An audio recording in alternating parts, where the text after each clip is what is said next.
গল্পের গোয়েন্দা হলেন অর্জুন, যাকে সৃষ্টি করেছিলেন সমরেশ মজুমদার, যিনি জন্মগ্রহণ করেছিলেন 1944 সালের 10ই মার্চ এবং তার মহাপ্রয়াণ ঘটে 2023 সালের 8ই মে। আজ আমার গল্পের বইটির প্রকাশনার দায়িত্বে ছিলেন আনন্দ পাবলিশার্স। এদের সকলের প্রতি আন্তরিকভাবে কৃতজ্ঞতা নিবেদন করে শুরু করছি আজকের গল্প রত্নগর্ভা। আজ থাকলো অন্তিম পর্ব। ঘটনাগুলো ঘটে গিয়েছিল দ্রুত। জলপাইগুড়ি থেকে কলকাতা এসে বাংলাদেশ দূতাবাসে গিয়ে ভিসার জন্য আবেদন করা, টাকা দিয়ে বৈধভাবে ডলার কেনা, প্লেনের টিকিটের ব্যবস্থা করা, এইসব ঝামেলা খুব অল্পের ওপর দিয়ে গেল অবনীবাবুর জন্য। তার এক বন্ধু কলকাতার লিন্ডসে স্ট্রিটে ট্রাভেল এজেন্সি চালান। সকালবেলা ট্রেন থেকে নেমেই হোটেলের জিনিসপত্র রেখে পরিষ্কার হয়ে অফিস খোলার সময়ই অর্জুন চলে এসেছিল ভদ্রলোকের কাছে। পরিচয় দিয়ে সব বলতেই তিনি অভয় দিলেন, কোনো চিন্তা নেই, আজ রাতেই আপনি ঢাকা পৌঁছে যাবেন বাংলাদেশ বিমানের যাত্রী হিসাবে। রাত্রে? অজানা জায়গায় রাত্রে পৌঁছতে পছন্দ করল না অর্জুন। তার আগের ফ্লাইট দুপুরে, তখন সব ফর্মালিটিস শেষ করা সম্ভব হয়ে উঠবে না। অবশ্য সন্ধ্যাবেলায় ইন্ডিয়ান এয়ারলাইন্সের একটা ফ্লাইট আছে। আচ্ছা, দেখছি কি করা যায়। পাসপোর্ট, টাকা পয়সা ভদ্রলোকের হাতে জমা করে দিয়ে অর্জুন বেরিয়ে এসেছিল। একটা গোটা দিন তার হাতে পড়ে আছে এবং কোনো কাজ নেই। কলকাতায় অর্জুন অনেকদিন পরে এলো। পাতাল রেলে চড়ে মনে হলো এই শহরের মানুষদের দুটো চরিত্র। মাটির উপর যারা হেঁটে বেড়াচ্ছে, মাটির নিচে এসে তারা কিরকম পাল্টে যায়।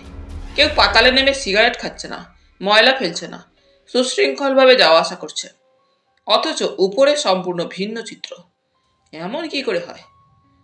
দুপুরে খাওয়া শেষ করে সে আবার লিন্ডসে স্ট্রিটের অফিসে ফিরে গেল। অবনীবাবুর বন্ধু তখন কাজে বেরিয়েছেন। ভিজিটার্স রুমে আরো কয়েকজন অপেক্ষা করছেন। সোফায় বসে একটা পত্রিকা তুলে নিল অর্জুন।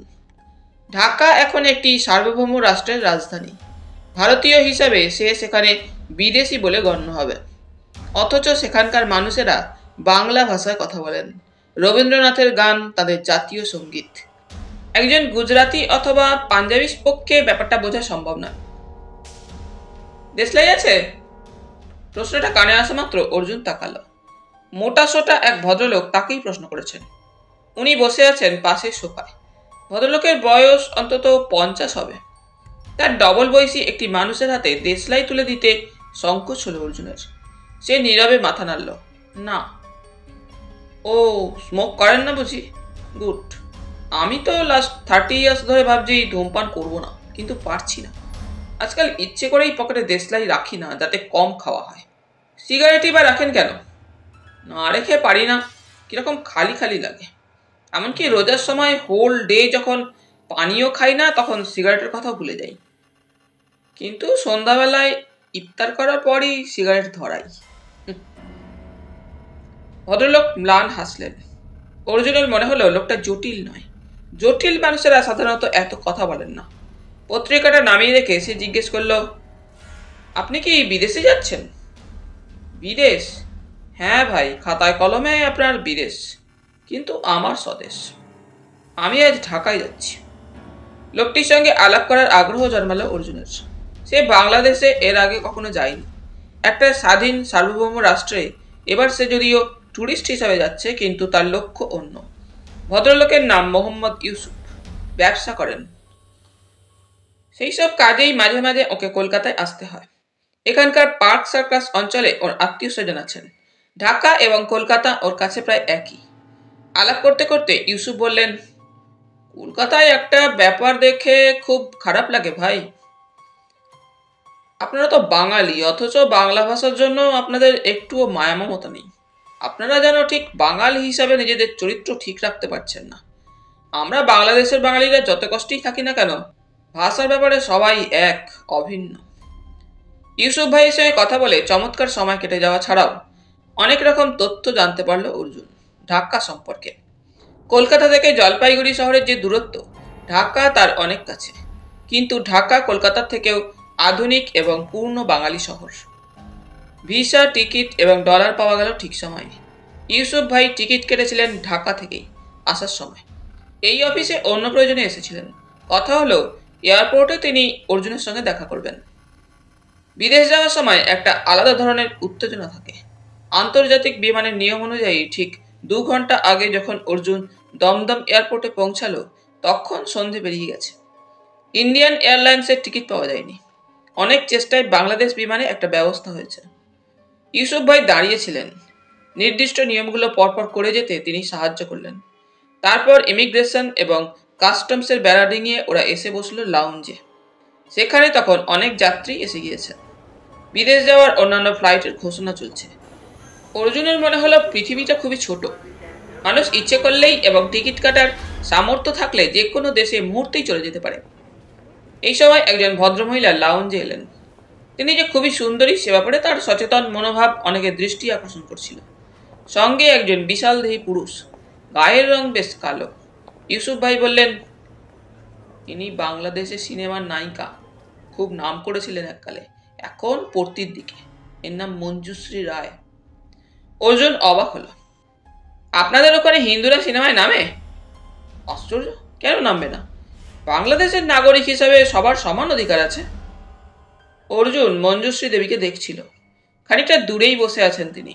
সালোয়ার কামিজ এবং বেগুনি রঙের ওড়নায় ওকে অন্যরকম দেখাচ্ছিল। বাংলাদেশি মানুষেরা এই লাউঞ্জে বসে তার দিকে যে সাগ্রহে তাকিয়ে আছেন সেটা বুঝে বেশ গম্ভীর হয়ে আছেন। অর্জুনের মনে হলো প্রযোজক ভদ্রলোক বেশ চিন্তিত। ঘন ঘন সিগারেট খাচ্ছেন। মানুষটির মুখ খুবই রুক্ষ। চোখ এবং ঠোঁটের কোণে এক ধরনের নিষ্ঠুর অভিব্যক্তি অজান্তেই ফুটে উঠেছে। এই সময় টাকমাথা ফর্সা বেঁটে মাঝবয়সী এক ভদ্রলোককে ঢুকতে দেখেই প্রযোজক সোজা হয়ে বসলেন। বোধহয় ওর জন্যই তিনি গেটের দিকে মুখ করে এতক্ষণ বসেছিলেন। টাকমাথা ভদ্রলোক চেয়ারের পাশে হাত ব্যাগ নামিয়ে কোনো দিকে না তাকিয়ে এগিয়ে গেলেন কোণার দিকে, যেখানে দেওয়ালে পরপর টেলিফোন ঝুলানো আছে। তাকে ডায়াল করতে দেখলো অর্জুন, এবং তারপরেই সেই প্রযোজক উঠে গেলেন সেই দিকে। পাশের টেলিফোনটি তুলে নিয়ে তিনিও ডায়াল শুরু করলেন। ব্যাপারটা খটকা লাগলো। অর্জুন ইউসুফ ভাইকে বলল, আমি এখন একটু আসছি। তারপর চলে এলো তৃতীয় টেলিফোনটির সামনে। এসে বুঝলো যাত্রীদের জন্য বিনা পয়সায় কথা বলার ব্যবস্থা রয়েছে এই ফোনের মাধ্যমে। সে এলোমেলো নম্বর ঘোরালো, যদিও তার কান খাড়া ছিল। তার বাঁদিকে প্রযোজক, যার বাঁদিকে টাকমাথা। প্রযোজক যেন টেলিফোনে কথা বলছেন এমন ভঙ্গি করে কানে রিসিভার লাগিয়ে জিজ্ঞেস করলেন, এত দেরি হলো? ব্যাগেজ আইডেন্টিফাই করেছেন তো? অর্জুন শুনতে পেল টাকমাথা বলছেন, সব ঠিক আছে। এই 3টে শব্দ শোনা মাত্র প্রযোজক যেন টেলিফোনে কথা বলা হয়ে গিয়েছে এমন ভঙ্গিতে রিসিভার নামিয়ে আবার সিনেমার নায়িকার কাছে চলে গেলেন। ইতিমধ্যে টাকমাথা আবার ডায়াল করছিলেন। অর্জুন শুনতে পেল লোকটির চাপা হাসি। একদম ভেতর থেকে বলছি, এইমাত্র যে দেরি কেন হলো তা জিজ্ঞেস করে গেল। কদিন পরেই বাছাধন টের পাবে, আপনি নিশ্চিন্তে থাকুন। রিসিভার নামিয়ে রেখে হেলতে দুলতে নিজের ব্যাগের কাছে গিয়ে বসলো টাকমাথা। প্রযোজকের সঙ্গে তার দূরত্ব এখন অনেকটা। অর্জুন আরো কয়েক সেকেন্ড টেলিফোনের পেছনে খরচ করলো, যাতে কেউ তাকে সন্দেহ না করে। স্পষ্টতই একটা চক্রান্তের গন্ধ পাচ্ছে সে। ওই টাকমাথা লোকটা একটি শয়তান। সে প্রযোজককে একরকম বোঝাচ্ছে, আবার যাকে টেলিফোন করলো তাকে আর একরকম। কি ব্যাপারে এরা যুক্ত সেটা অবশ্য বোঝা যাচ্ছে না। অর্জুন নিজেকে বোঝালো, পৃথিবীতে এরকম ঘটনা কতই না হচ্ছে।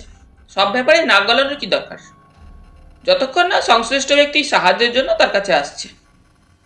ইউসুফ ভাইয়ের পাশে এসে বসতেই তিনি জিজ্ঞেস করলেন, পেলেন? পেলাম মানে? অর্জুন বুঝতে পারল না। টেলিফোনের লাইন তো বেশিরভাগ সময় পাওয়া যায় না। অর্জুন বাস্তবে ফিরে এলো। ও হ্যাঁ, তা ঠিক। এই সময় সিঙ্গাপুরগামী একটি প্লেনে যাত্রীদের জন্য কিছু ঘোষণা করা হলো। ইউসুফ ভাই বললেন, ভারী অদ্ভুত জায়গা এই সিঙ্গাপুর আর ব্যাংকক। ওসব জায়গা থেকে যারা আসে তাদের সম্পর্কে খুব সচেতন থাকে বাংলাদেশ এবং ভারতের কাস্টমস অফিসাররা। স্মাগলাররা অবশ্য খুব স্মার্ট। স্মাগলিং হয় ওখান থেকে অত্যন্ত। বেকার ভালো যুবকদের সামান্য টাকার লোভ দেখিয়ে ওরা পাপ চক্রে লাগিয়ে দিয়েছে। যাকে আপনি তো প্রথম ঢাকায় যাচ্ছেন, ওটার জায়গা কি ঠিক আছে? না, কোনো হোটেলে উঠব। হোটেল? ইউসুফ ভাই যেন আটকে উঠলেন। আমি থাকতে আপনি হোটেলে উঠবেন মানে? এ কিরকম কথা? অর্জুন হাসল। আপনি আমাকে চেনেন না, জানেন না। ছাড়েন। হঠাৎ নিজস্ব শব্দ বেরিয়ে এলো ইউসুফ ভাইয়ের মুখ থেকে। আমি মানুষকে মুখ দেখলেই বুঝতে পারি কে ভালো কে মন্দ। অর্জুন কথা বাড়ল না। অচেনা মানুষকে বাড়িতে নিয়ে গিয়ে আতিথ্য দেওয়ার চল পশ্চিমবাংলায় ঢল নেই। বাংলাদেশে হয়তো আছে, কিন্তু সে পরে ভদ্রলোকে বুঝিয়ে কোনো হোটেলে চলে যাবে। খানিক বাদেই ঢাকাগামী যাত্রীদের বিমানের দিকে যাওয়ার জন্য অনুরোধ করা হলো। সবাই হুড়মুড়িয়ে গেটের দিকে এগিয়ে যাচ্ছে। অর্জুন উঠে দাঁড়ালে ইউসুফ ভাই বললেন, ভিড় একটু হালকা হোক, আমাদের ফেলে রেখে তো বিমান যাবে না। অর্জুন দেখল টাকমাথা ভিড়ের মধ্যে ঢুকে গিয়েছেন। প্রযোজক এবং অভিনেত্রী সম্ভবত ইউসুফ ভাইয়ের মতোই অপেক্ষায় বিশ্বাসী। শেষ পর্যন্ত প্রায় সব যাত্রী চলে গেলে অর্জুনরা এগোলো। প্যাসেজ দিয়ে নেমে এসে প্লেনের কাছে নিয়ে যাওয়ার জন্য গাড়ির দেখা পেল ওরা। সেখানে আগে আসা কিছু যাত্রী দাঁড়িয়ে আছেন। ইউসুফ ভাইয়ের সঙ্গে গাড়িতে উঠতেই অর্জুন টাকমাথাকে দেখতে পেল। হঠাৎ ইউসুফ ভাই বলে উঠলেন, আরে মিস্টার ঘোষ, কবে এসেছিলেন কলকাতায়? টাকমাথা তাকালেন, তারপর হাসার চেষ্টা করলেন। এই তো কদিন আগে। অনেকদিন পরে আপনাকে দেখলাম। হ্যাঁ, আমিও। এখনো কালীগঞ্জে আছেন? মাঝে মাঝে যাই। টাকমাথা, যার নাম মিস্টার ঘোষ, তার জন্য কথা বলতেই ইচ্ছা করছিল না। প্লেনের সামনে পৌঁছে যেতেই যে যার মতো নেমে প্লেনে উঠল। ছোট প্লেন। অর্জুন আর ইউসুফ ভাইয়ের আসন পাশাপাশি। মিস্টার ঘোষ অনেক পেছনে। একটু পরে প্রযোজক এবং অভিনেত্রীকে প্লেনে উঠে সামনে বসতে দেখা গেল। হঠাৎই অর্জুন জিজ্ঞেস করলেন, বাসে যার সঙ্গে কথা বললেন তিনি কি করেন? সঠিক জানি না, বোধহয় বিজনেস। আমার সঙ্গে আলাপ বিমানে কলকাতায় যাতায়াতের পথে। আগে মাঝে মাঝেই দেখা হতো, এখন হয় না। কালীগঞ্জে বাড়ি। ইউসুফ বললেন। কালীগঞ্জটা কোথায়? ঢাকা থেকে এখন ঘন্টা দেড়েক লাগে। আগে ট্রেনে গিয়ে নৌকা করে যেতে হতো, এখন সুন্দর রাস্তা হয়ে গিয়েছে। প্রচুর হিন্দু পরিবার সেখানে এখনো বাস করেন। ওই ভদ্রলোকের পুরো নাম কি? জানি না ভাই, আলাপ হওয়ার সময় হ্যাঁ মনে পড়েছে, এ বি ঘোষ বলেছিলেন। এরপরে বি বলেই মনে আছে। বিমান কলকাতা ছাড়ল। অর্জুন তাকিয়ে দেখলো নিচে হীরের মতো কলকাতার আলো জ্বলছে। তারপরেই আকাশের ওপরে আকাশ। এয়ার হোস্টেসদের আনাগোনা, খাবার দেওয়া ইত্যাদিতে মন ছিল না ওর। কালীগঞ্জের এ বি ঘোষ তাকে চিন্তায় ফেলে দিয়েছিল। বি কি বিহারীর আদ্যক্ষর? এই লোকটির কথা জলপাইগুড়ির পবন বিহারী জানেন না? কালীগঞ্জের লোক যখন তখন পবন বিহারীর দূর সম্পর্কীয় আত্মীয় হতে পারেন, কিন্তু মানুষটি যে সুবিধের নয় তাতে কোনো সন্দেহ নেই। জিয়া আন্তর্জাতিক বিমানবন্দর ছোট, কিন্তু ছিমছাম। হাত ব্যাগ নিয়ে অর্জুন দ্রুত এ বি ঘোষের পেছনে চলে এলো। প্লেন থেকে নামার সময় ভদ্রলোক কোনো দিকে তাকাচ্ছেন না। বাঁদিকে ডিউটি ফ্রি শপের প্রলোভন তাকে টানল না। ইমিগ্রেশনের কাউন্টারে পৌঁছে সোজা নিজের পাসপোর্ট বের করলেন স্ট্যাম্প মারানোর জন্য। ওর পেছনে দৌড়ানোর সুযোগ পেল না অর্জুন। এখানে বিদেশিদের জন্য আলাদা কাউন্টার। এ বি ঘোষ বাংলাদেশের মানুষ বলে যে কাউন্টার থেকে পাসপোর্টে ছাপ মারলেন, সেখানে অর্জুনের দাঁড়ানো নিষেধ।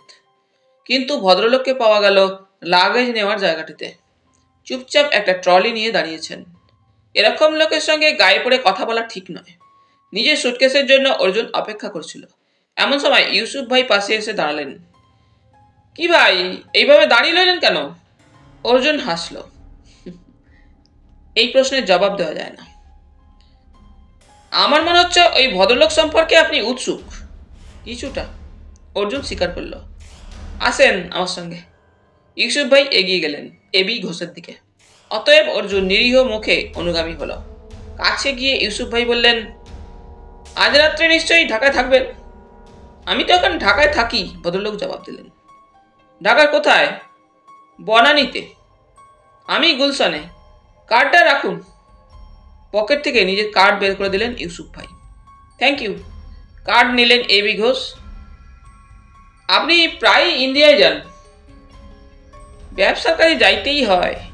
এর সঙ্গে আলাপ করে দিই, আমার ভাইয়ের মতন অর্জুন বাংলাদেশ দেখতে এসেছে। তা আমি বললাম, ঢাকা শহর মানে বাংলাদেশ না, যেতে হবে গ্রামে। আমার ময়মনসিংহে বাড়ি, কিন্তু সেখানে কেউ নেই। ইউসুফ ভাই কথাগুলো বলছিলেন ঢাকা কলকাতার ভাষা মিশিয়ে। অর্জুন নমস্কার করল। এবি ঘোষ অভ্যস্ত ভঙ্গিতে হাত বাড়ালেন। আমি এবি ঘোষ। ঢাকায় আগে কখনো এসেছেন? না, এই প্রথমবার। হোটেলে উঠবেন?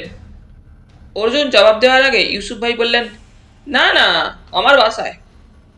এবি ঘোষ বললেন, আমাদের কালীগঞ্জ একসময় খুব বর্ধিষ্ণু গ্রাম ছিল। বরিশাল অথবা নোয়াখালীর গ্রামের মতো নয়, তবু একটা চরিত্র আছে। ইউসুফ ভাইয়ের সঙ্গে চলে আসতে পারেন। এই সময় সুটকেসগুলো নিয়ে বেল্ট পাক খেতে লাগলো। সবাই ব্যস্ত হয়ে উঠল নিজের জিনিসপত্র তুলে নিতে। ভিড়টাও বেড়ে গিয়েছিল। ট্রলিতে সুটকেস চাপিয়ে ইউসুফ ভাইয়ের সঙ্গে কাস্টমসের বেড়া ডিঙিয়ে যখন অর্জুন বেরিয়ে এলো বাইরে, তখন এবি ঘোষ অদৃশ্য হয়েছেন। প্রযোজক এবং অভিনেত্রীকে রিসিভ করতে অনেক মানুষ এসেছেন এয়ারপোর্টে। বাইরে বেরিয়ে আসতেই একটি লোক সামনে দাঁড়ালো। সালাম স্যার, গাড়ি আনছি। ইউসুফ ভাই জিজ্ঞেস করলেন, সব খবর ভালো? জি। চলো আসুন অর্জুন বাবু। হাঁটতে হাঁটতে অর্জুন বলল, আপনি যদি আমাকে একটা মাঝারি হোটেলে নামিয়ে দেন। হোটেল? আমি থাকতে আপনি হোটেলে উঠবেন? এ কথা বললেন কি করে? ইউসুফ ভাই, আপনি আমাকে এখনো ভালো করে চেনেন না। আরে রাখেন ভাই, ব্যবসায়ী লোক, মুখ দেখেই মানুষ চিনতে পারি, চলেন। ঢাকার রাস্তায় যেসব গাড়ি চলে তার প্রায় সবগুলোই জাপানের গাড়ি। তাদের চেহারা সুন্দর, চলেও ভালো। এয়ারপোর্ট থেকে বেরিয়ে মানুষের মনে হচ্ছিল সে বুঝি আমেরিকা অথবা ইউরোপের কোনো শহরে এসেছে। তারপরেই চোখ এবং মন জুড়িয়ে গেল। রাস্তার দুদিকে যত নির্দেশাবলী তা বাংলায় লেখা। মাঝে মাঝে কিছু স্লোগান লেখা রয়েছে, যেমন সবার জন্য ডাল ভাত। আরামদায়ক গাড়ির মধ্যে বসে অর্জুনের মনে হলো বাঙালি হিসেবে নিজেদের প্রকাশ করার ব্যাপারে এরা খুবই সচেতন। তার ভালো লাগছিল। গুলশান একটি বর্ধিষ্ণু অঞ্চল। নতুন ঢাকার পথঘাট, বাড়ি যে কোনো সুন্দর বিদেশি শহরের সঙ্গে পাল্লা দিতে পারে। ইউসুফ ভাইয়ের বাড়িটিকে জলপাইগুড়িতে অত্যন্ত বড় লোকের বাড়ি বলা যাবে, কিন্তু ইউসুফ ভাই বললেন, ঢাকায় আমি একটি সাধারণ লোক। ওর স্ত্রী অত্যন্ত মিশুকে এবং অতিথিপরায়ণ মানুষ। একমাত্র ছেলে আসিফব্রত ক্লাস 8-এ পড়ে এবং ইতিমধ্যেই কাকাবাবু এবং সন্তুর ফ্যান হয়ে গেছে। রাত্রে সুন্দর বিছানায় শুয়ে অর্জুন ভাবল, ইউসুফ ভাইরা নিশ্চয়ই ব্যতিক্রম। প্রায় অচেনা একজনকে এমন যত্ন করে বাড়িতে নিয়ে আসাটা তার চোখে স্বাভাবিক বলে মনে হচ্ছিল না। সে এখন বিদেশের মাটিতে, অথচ একবারও নিজেকে বিদেশি বলে মনে হচ্ছিল না। এদের বই আর র্যাকে বঙ্কিমচন্দ্র থেকে বুদ্ধদেব গুহর বই সাজানো। আসিফব্রত এখানকার দুজন লেখকের বই দেখিয়ে তাকে বলেছে বাংলাদেশে ওরা খুব জনপ্রিয়, অথচ সে পশ্চিমবঙ্গে বসে তাদের নাম শুনিনি। একজন হলেন হুমায়ুন আহমেদ, অন্যজন ইমদাদুল হক মিলন। রাস্তাঘাটে যেসব সাইনবোর্ড লাগানো তার একটাতেও ইংরেজি শব্দ নেই। হঠাৎই মনে হয় বাংলা ভাষার রাজত্বে চলে এসেছি। কিন্তু তা তো হলো। অর্জুন চোখ বন্ধ করল। যে কাজে এখানে আসা সেটা কিভাবে শুরু করা যায়। নুটু বিহারীর কালীগঞ্জের বাড়িতে ইতিমধ্যে কাজলবাবু পৌঁছে গিয়েছেন কিনা তা তার জানা নেই। যদি চিঠির কথা সত্যি হয় এবং কাজল ঘটনাস্থলে পৌঁছে গিয়ে থাকে, তাহলে তার পক্ষে গুপ্তধন উদ্ধার করা কতদূর সম্ভব তাও সে আন্দাজ করতে পারছে না। কাকতালীয়ভাবে এবি ঘোষের সঙ্গে আলাপ হয়েছে, যার বাড়ি কালীগঞ্জে। পবন বিহারী বলেছিলেন বালিগঞ্জ থেকে জনৈক বিজন বিহারী তার কাছে টাকার জন্য অনেকদিন আগে গিয়েছিলেন। তিনি এখন কালীগঞ্জে আছেন কিনা তাও তিনি জানেন না। এই এবি বিবির কেউ হতে পারেন, কিন্তু এখনই কালীগঞ্জে যাওয়া দরকার এসব জানার জন্য। কিন্তু কিভাবে যাওয়া যায়? এখন পর্যন্ত সে ইউসুফ ভাইকে তার পেশার কথা জানায়নি। জানালে তিনি কতটা সাহায্য করবেন সে ব্যাপারে সন্দেহ আছে। সত্য সন্ধানীকে যদি তিনি গোয়েন্দা বলে ভুল করেন, তাহলে দেশের মাটিতে বিদেশি গোয়েন্দাকে সাহায্য করতে নিশ্চয়ই ইতস্তত করবেন। হোটেলে থাকলে এসব ভাবতে হতো না। খোঁজখবর নিয়ে সে ঠিক কালীগঞ্জে পৌঁছে যেতে পারত। সকালবেলা নাস্তা খেতে টেবিলে বসে অর্জুনের চক্ষু চরক গাচ্ছে। এই 7:30টার সময় সবাই পরোটা মাংস তরকারি খাচ্ছেন। অর্জুনের এ সময় এত খাওয়ার অভ্যাস নেই। অনেক অনুরোধ করার পর সামান্য খেয়ে মুক্তি পাওয়া গেল। টেবিলে দুটো খবরের কাগজ, একটি ইত্তেফাক, অন্যটি আজকের কাগজ। অর্জুন আজকের কাগজে চোখ বোলাচ্ছিল। ইউসুফ ভাই বললেন, আজ আপনি ঢাকা শহর দেখুন, লাঞ্চের পর আমি ফ্রি, ততক্ষণ আপনাকে আমার ড্রাইভার ঘুরিয়ে দেখাবে। অর্জুন বলল, ঢাকা পরে সময় থাকলে দেখব। তার মানে আগে কি কাজ আপনার? প্রশ্নটা কানে যেতে অর্জুন সতর্ক হলো। ইউসুফ ভাই এবং সে ছাড়া ঘরে আর কেউ নেই এখন। মানুষটি ভালো, একে সব কথা খুলে বলা দরকার। অর্জুন বলল, আপনাকে আমি আমার এখানে আসার কারণটা বলতে চাই। তারপর যদি আপনার মনে হয় আপনি আমাকে কোনো হোটেলে পৌঁছে দিলে খুশি হব। আমি একজন সত্য সন্ধানী। সে তো জানি, শরদিন্দু বন্দ্যোপাধ্যায়ের ব্যোমকেশ বক্সী আমার খুব প্রিয় সত্য সন্ধানী। কিরিটি রায়কে আগে ভালো লাগতো, এখন লাগে না। তার চেয়ে ফেলুদা দারুণ ইন্টারেস্টিং ছিলেন। কাকাবাবুরও তুলনা হয় না। প্রতিবন্ধী মানুষ। আপনি যাদের কথা বলছেন তারা বইয়ের চরিত্র। অর্জুন বাধা দিল। তা অবশ্য, ট্রাভেল এজেন্টের কাছে আপনার পরিচয় পেয়ে প্রথমে ঠিক বিশ্বাস করতে পারিনি। বয়স তো খুবই কম, ভালো লাগলো সেই কারণে। অতএব আর কোনো বাধা রইল না। অর্জুন ভদ্রলোককে তার ঢাকায় আসার কারণ বলল। গুপ্তধনের ব্যাপারটা সে বলল এইভাবে। ওই বাড়ির কোথাও নুটু বিহারী ঘোষ তার সোনাদানা লুকিয়ে রেখে গিয়েছিলেন। কাজল অত্যন্ত লোভী এবং অসৎ ছেলে। সে লুকিয়ে চলে এসেছে ওগুলো হাতাবার জন্য। ইউসুফ ভাই চিন্তিত হলেন। একজন বাইরের লোকের পক্ষে গ্রামে গিয়ে সন্ধান করা খুবই কঠিন কাজ, যদি না ভেতরে কেউ ওকে সাহায্য করে। সেটা 2-4 দিনে সম্ভব নয়। নিশ্চয়ই, আপনি আমাকে একটা দিন সময় দিন, দেখি কোনো যোগাযোগ বের করতে পারি কিনা। ইউসুফ ভাই উঠে দাঁড়ালেন। তার কাজে যাওয়ার সময় হয়ে গিয়েছে। একটা ঢাউস গাড়ির আরামদায়ক গদিতে বসে ঢাকা শহরটাকে দেখল অর্জুন সেই সকালবেলায়। সুন্দর সুন্দর বাড়ি, তাদের নামকরণও চমৎকার। কিন্তু রাস্তায় এত রিক্সার ভিড় যে সতর্ক হয়ে না চললে অ্যাক্সিডেন্টের সম্ভাবনা বেশি।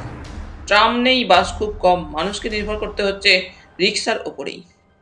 তাদের সংখ্যা কত হবে কে জানে। হাজার হাজার বিদেশি গাড়ি আর দেশি রিক্সা ঢাকার রাজপথ দখল করে রেখেছে।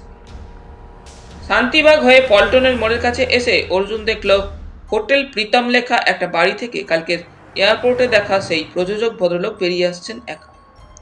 ভদ্রলোক যেন একটু অন্যমনস্ক। হোটেলটা কি ওই ভদ্রলোকের? ফুটপাতের পাশ ঘেঁষে পার্ক করা বিদেশি গাড়িতে ভদ্রলোক ওঠা মাত্র সেটা অর্জুনের বিপরীত দিকে চলে গেল। কোনোভাবেই তাকে অনুসরণ করা সম্ভব নয়। এই ভদ্রলোকের সঙ্গে এবি ঘোষের কোনো গোপন ব্যাপার আছে। ওকে অনুসরণ করলে কোন লাভ হবে তা অর্জুনের জানা নেই, কিন্তু মন বলছিল হয়তো কেঁচো খুঁড়তে খুঁড়তে সাপ বেরিয়ে গেলেও যেতে পারে। ওদের গাড়ি সিগন্যালে দাঁড়িয়েছিল। সে ড্রাইভারকে বলল সামনে থেকে ঘুরিয়ে নিয়ে হোটেলের সামনে যেতে। ভদ্রলোক চলে গেলেও হোটেলের রিসেপশনে খোঁজখবর নেওয়া যেতে পারে। গাড়ি থেকে নেমে সিঁড়ি ভেঙে হোটেলে ঢুকেই ডান হাতে 8 পৌরে রিসেপশন কাউন্টারে নজর আসতেই বোঝা গেল এটি কোনো অভিজাত শ্রেণীতে পড়ে না। রিসেপশনের ছেলেটি তাকে জিজ্ঞেস করলো, বলুন স্যার, কি সাহায্য করতে পারি? আপনাদের এখানে রুম পাওয়া যাবে? একটা সিঙ্গেল রুম খালি আছে, 300 টাকা। বাহ, ভালো হলো। আমি একটু অপেক্ষা করতে পারি, আমার এক বন্ধু আসবেন কিছুক্ষণের মধ্যে। ওর সঙ্গে একজন প্রযোজকের এখানে অ্যাপয়েন্টমেন্টও আছে। প্রযোজক রাজু ভাই? তিনি তো একটু আগে চলে গেলেন। সে কি, কোথায় গেলেন? তা তো জানি না, হয়তো বাসায় গেছেন। কোথায় বাসা ওর? সরস গলায় জিজ্ঞেস করলো অর্জুন। মালিবাগে। হঠাৎ ওপরের সিঁড়িতে চোখ পড়তেই অর্জুন অবাক। এবি ঘোষ নেমে আসছেন, পরনে লম্বা ঝুলের পাঞ্জাবি। অর্জুন হাসল। আমার দেখা হয়ে গেল। আপনি এখানে? জায়গা আছে কিনা খোঁজ করছিলাম। কোথায় উঠেছেন? ইউসুফ ভাইয়ের বাড়িতে। সেখানে অসুবিধা হচ্ছে?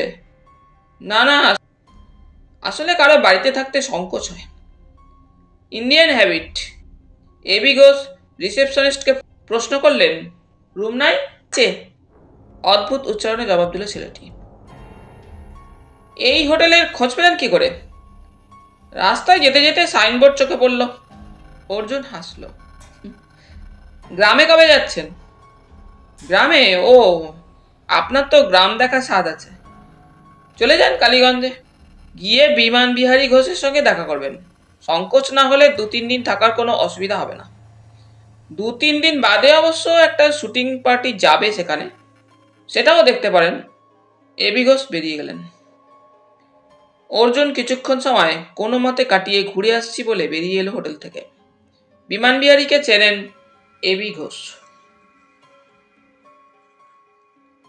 এখন আর কোনো সন্দেহ নেই ইনিও ওই পরিবারেরই একজন।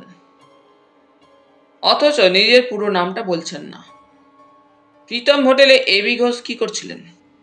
প্রযোজক কি তার সঙ্গে কথা বলতেই হোটেলটাকে বেছে নিয়েছিলেন? রিসেপশনিস্টের কথাবার্তায় বোঝাই যায় ওখানে ওদের যাতায়াত আছে।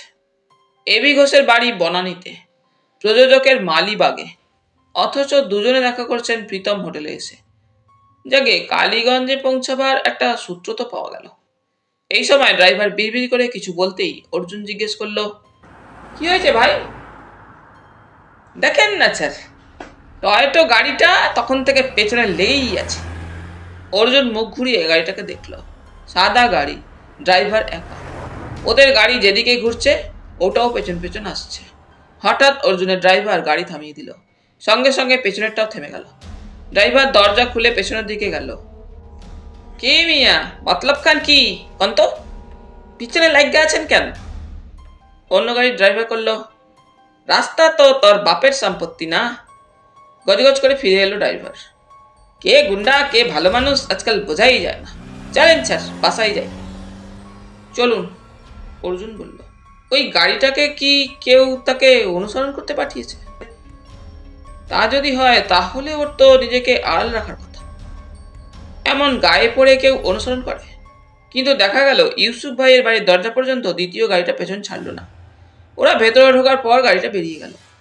অর্জুনের মনে হলো গাড়িটাকে এবি ঘোষ পাঠাননি তো। পাঠানোর অর্থ ওর মনে অর্জুন সম্পর্কে সন্দেহ এসেছে। সাধারণ জীবন যাপন করেন যে সমস্ত মানুষ, তাদের মনে এমন সন্দেহ হুট করে আসে না। লাঞ্চের আগে ইউসুফ ভাই ফিরে এলেন। কেমন ঘুরলেন অর্জুন বাবু? আপনি আমাকে তুমি বলবেন, আর বাবুটা ছাড়ুন। ঠিক আছে ঠিক আছে। অর্জুন ওকে সকালের অভিজ্ঞতাটা জানালো। তোমার ওই হোটেলে যাওয়াটা ঠিক হয়নি। আমার এখানে কি খুব অসুবিধা হচ্ছে? বিন্দুমাত্র নয়, আমি ঘর খুঁজতে প্রীতম হোটেলে যাইনি। তাহলে তো আরো ভুল হলো। ওই লোকগুলো অত্যন্ত ডেঞ্জারাস ধরনের, আর এদের জন্য তো বাংলাদেশে আসনি। আমাকে ভুল বুঝো না, ওই প্রযোজকের নাম রাজউদ্দিন আহমেদ, লোকে রাজু ভাই বলে ডাকে। পরপর দুটি ছবি মার খাওয়ার ফলে লোকটা এখন আকণ্ঠ ঋণগ্রস্ত। তৃতীয় ছবিটা শুরু করছে ধার করে। এটাও যদি না চলে তাহলে আত্মহত্যা অথবা বাংলাদেশ ছেড়ে পালানো ছাড়া ওর কোনো পথ নেই। এসব কথা আমার এক চিত্র সাংবাদিক বন্ধুর কাছে শুনতে পেলাম। এবি ঘোষের কথা ভালো করে কেউ জানে না। হয়তো লোকটা টাউট রাজু ভাইকে টাকা জোগাড় করে দিচ্ছে। ঢাকার অনেকেই বাইরে থেকে দেখে বোঝা যায় না কার পকেট ভর্তি কার শূন্য। কিন্তু ওরা যে আমার খবর জানার জন্য প্রকাশ্যে পেছনে আসবে তা ভাবিনি। তাহলেই বোঝো। কিন্তু একটা ব্যাপারে লাভ হলো তো। কি ব্যাপারে? ওই বিমান বিহারীর কাছে পৌঁছানো যাবে হয়তো। আবার ওটা বিপদও তো ডেকে আনতে পারে। মানে আমরা জানি না বিমান বিহারীর সঙ্গে এবি ঘোষের সম্পর্ক কি ধরনের। ওর পরিচয় দিয়ে ভদ্রলোকের কাছে গেলে তিনি ভালো চোখে নাও দেখতে পারেন। আমরা বিমান বিহারীর কাছে যাচ্ছি না, আমি অন্য সূত্র পেয়েছি। কিরকম? আমার এক বন্ধুর নাম শাহাবুদ্দিন, তার প্রেস আছে, বই ছাপে। চিত্র সাংবাদিক বন্ধুটি আমাকে বলল শাহাবুদ্দিনের বাড়ি ওই কালীগঞ্জে। কর্মচারী ছাড়া কেউ নেই ওখানে। তার দেশের বাড়িতে বেড়াতে যেতে চাই শুনে সে খুব খুশি। কবে যেতে পারি আমি? আমি না ভাই, আমরা। বেশ, তাই হোক। আগামীকাল সকাল 10টায় শাহাবুদ্দিন তার গাড়ি নিয়ে আমার এখানে আসবে। ও জানে তুমি একজন সাধারণ ট্যুরিস্ট, এর বেশি ওর জানার দরকার নেই। অর্থাৎ আজকের বিকালটা ঢাকায় থাকতে হচ্ছে। অর্জুন ঠিক করলো বিকেলে বুড়িগঙ্গা দেখতে যাবে। পুরানো ঢাকাকে দেখতে হবে।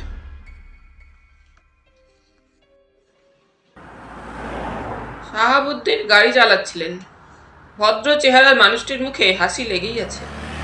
পরিচয় করার সময় বললেন, আমাকে মনু ভাই বলবেন। অতএব মনু ভাইয়ের পাশে অর্জুন বসল। পেছনের আসনে ইউসুফ ভাই। এখানকার বেশিরভাগ মানুষ যারা স্বাধীনতার পর জন্মেছেন তারা বাংলা নাম পছন্দ করেছেন। তার আগের মানুষরা ডাক নামটাকেই আসল নামের সঙ্গে ব্যবহার করা শুরু করেছেন। মনু ভাই গাড়ি চালাতে চালাতে বললেন, নামের ব্যাপারে এখন আমরা আপনাদের থেকে এগিয়ে আছি। আচ্ছা, আপনাদের একটি মেয়ের আধুনিক নাম বলুন তো। অর্জুন মনে করার চেষ্টা করে, না পেরে বুদ্ধদেব গুহ শরণাপন্ন হয়ে বলল, যোজন গন্থা। মনুভাই বললেন, ভালো, তবে আমাদের মেয়েদের নাম এখন একা রাখা হচ্ছে। একা? স্নেহা? অর্জুন অবাক হলো।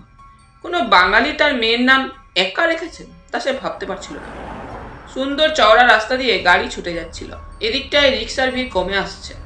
ডান দিকের পাঁচিল ঘেরা বিশাল বাড়িটা যে ঢাকার টেলিভিশন কেন্দ্র তা ইউসুফ ভাই জানালেন। ক্রমশ নির্জন এলাকার সুন্দর সুন্দর বাড়ি নজরে এলো। এসব বাড়িতে বিদেশি মানুষরা বিপুল ভাড়া দিয়ে বাস করেন। তারপরেই শিল্প এলাকা। পেট্রোল পাম্পের নামগুলোও চমৎকার। কোনোটা পদ্মা, কোনোটা মেঘনা, যমুনাও নাকি আছে। 40 মিনিট পরে দুপাশে গ্রাম বাংলা এসে গেল। এবার হাইওয়ে ছেড়ে ডান দিকে অপেক্ষাকৃত ছোট রাস্তায় বাঁক নিল গাড়ি। ঢাকা চট্টগ্রাম রেললাইন পার হতেই দুপাশে আম কাঁঠালের গ্রামগুলো। মনুভাই বললেন, এগুলো এখন আর আগের মতো গ্রাম নেই। লোকে এখান থেকে ঢাকা শহরে ডেইলি প্যাসেঞ্জারি করে। চাকরিটাই গ্রামের মানুষদের আসল জীবিকা। একসময় গাড়িটা থামাতে বাধ্য হলো। একটি ছোট নদী সামনে, পাশে ব্রিজ তৈরির চেষ্টা হচ্ছে। নৌকা করে গাড়িটা পার করা হবে। মনুভাই বললেন, এটি শীতলক্ষার একটা শাখা। অর্জুন দেখলো খানিকটা দূরে গোটাকুড়ি ছাউনি দেওয়ার নৌকা বাঁধা আছে। নৌকার উপর যারা বসে তাদের বেঁধে বেঁধেনি বলে মনে হচ্ছিল। মনুভাই বললেন, হ্যাঁ, ওরা তাই।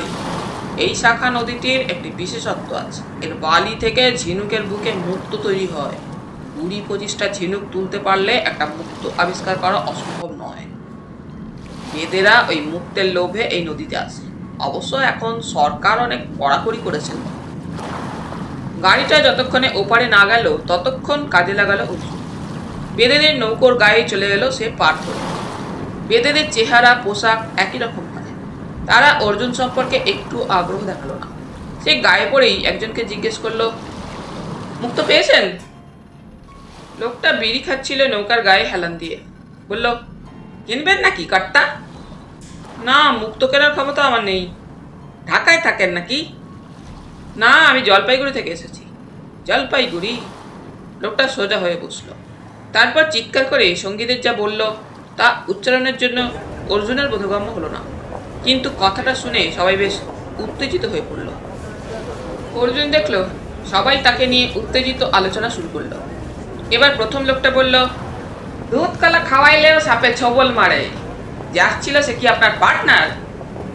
ইতিমধ্যে মনু ভাই এবং ইউসুফ ভাই এসে পড়েছেন অর্জুনের কাছে। অনেক কষ্টে চিৎকার চেঁচামেচি এবং হাত জোর করে তারা বেদেদের শান্ত করে উত্তেজনার কারণটা জানতে পারলেন। বেদেরা জানালো, কদিন আগে একটি ছেলে অত্যন্ত অসুস্থ হয়ে এখানে এসেছিল। বেদেরা তাকে আশ্রয় দেয়। 2 দিন থাকে সে নৌকায়। তখন বেদেরা জানতে পারে সে এসেছে ইন্ডিয়ার জলপাইগুড়ি থেকে। হঠাৎই গতকাল ছেলেটি উধাও হয়ে গিয়েছে। যাওয়ার সময় একটি বেদের সংগ্রহ করা 4টি মুক্তও নিয়ে গেছে। ওই মুক্তগুলোর দাম যাই হোক না কেন, ওর বিশ্বাসঘাতকতা ভুলবে না এরা কখনো। অর্জুন যেহেতু জলপাইগুড়ি থেকে এসেছে, তাই ওরা ধরে নিয়েছে দুজনের মধ্যে যোগাযোগ আছে। মুক্ত ফেরত না পাওয়া পর্যন্ত ওরা অর্জুনকে ছাড়বে না। শেষ পর্যন্ত অনেক কথা খরচ করার পর ইউসুফ ভাইরা বেদেদের শান্ত করতে পারলেন। অর্জুন কথা দিল ছেলেটিকে দেখতে পেলে সে পুলিশের হাতে তুলে দেবে। কিন্তু এই সঙ্গে অর্জুনের একটা চিন্তা দূর হলো। কাজল তাহলে এই পর্যন্ত পৌঁছে গিয়েছে এবং অকুস্থলে পৌঁছলেও এত তাড়াতাড়ি কাজ শেষ করতে না পারার কথা। বেদেরা বলেছে গতকাল সে এখান থেকে চলে গিয়েছে। নৌকা ওদের গাড়ি ওপারে পৌঁছে দিলে আবার চলা শুরু হলো। মনুভাই বললেন, কি ব্যাপার বলুন তো? জলপাইগুড়ি থেকে হঠাৎ এই অঞ্চলে আপনার আগে আরেকজন তস্কর উপস্থিত হলেন কেন? আমার আগে আরেকজন তস্কর মানে? অর্জুন জিজ্ঞেস করল। সরি, আমার কথাটা ওইভাবে বলা ঠিক হয়নি। মনুভাই লজ্জিত হলেন। ইউসুফ বললেন, জলপাইগুড়ি থেকে কেউ এসে যদি বেদেদের প্রতারণা করে তাহলে তার আসার কারণ অর্জুন জানবে কি করে মনুভাই? মনুভাই মাথা নাড়লেন। তা অবশ্য ঠিক, কিন্তু অর্জুন ভাই, যে লোকটি এসেছে সে সুবিধের নয়। আমার মনে হয় আপনার পরিচয় জলপাইগুড়ির লোক না বলাই ভালো। মানুষ খুব সহজে ভুল বোঝে। কথাগুলো ভালো না লাগলেও অর্জুন কিছু বলল না।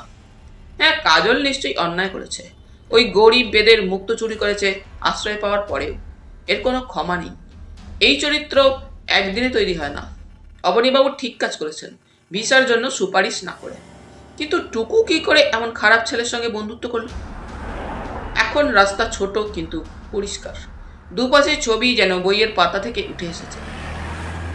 যে গ্রাম বাংলার কাহিনী এবং কবিতা একসময় পাঠ্য বইয়ে পড়া যেত, তাই দুপাশে দৃশ্যমান। খুব ভালো লাগছিল অর্জুনের। মনুভাই বললেন, সামনেই খ্রিস্টান পাড়া, এখানকার সবাই খ্রিস্টান। অনেকেই ঢাকার ব্রিটিশ হাই কমিশনে চাকরি করেন। ঢাকার বড় হোটেলগুলোর কর্মচারীরা এখান থেকেই যান। মিশনারিরা জায়গাটা চালান।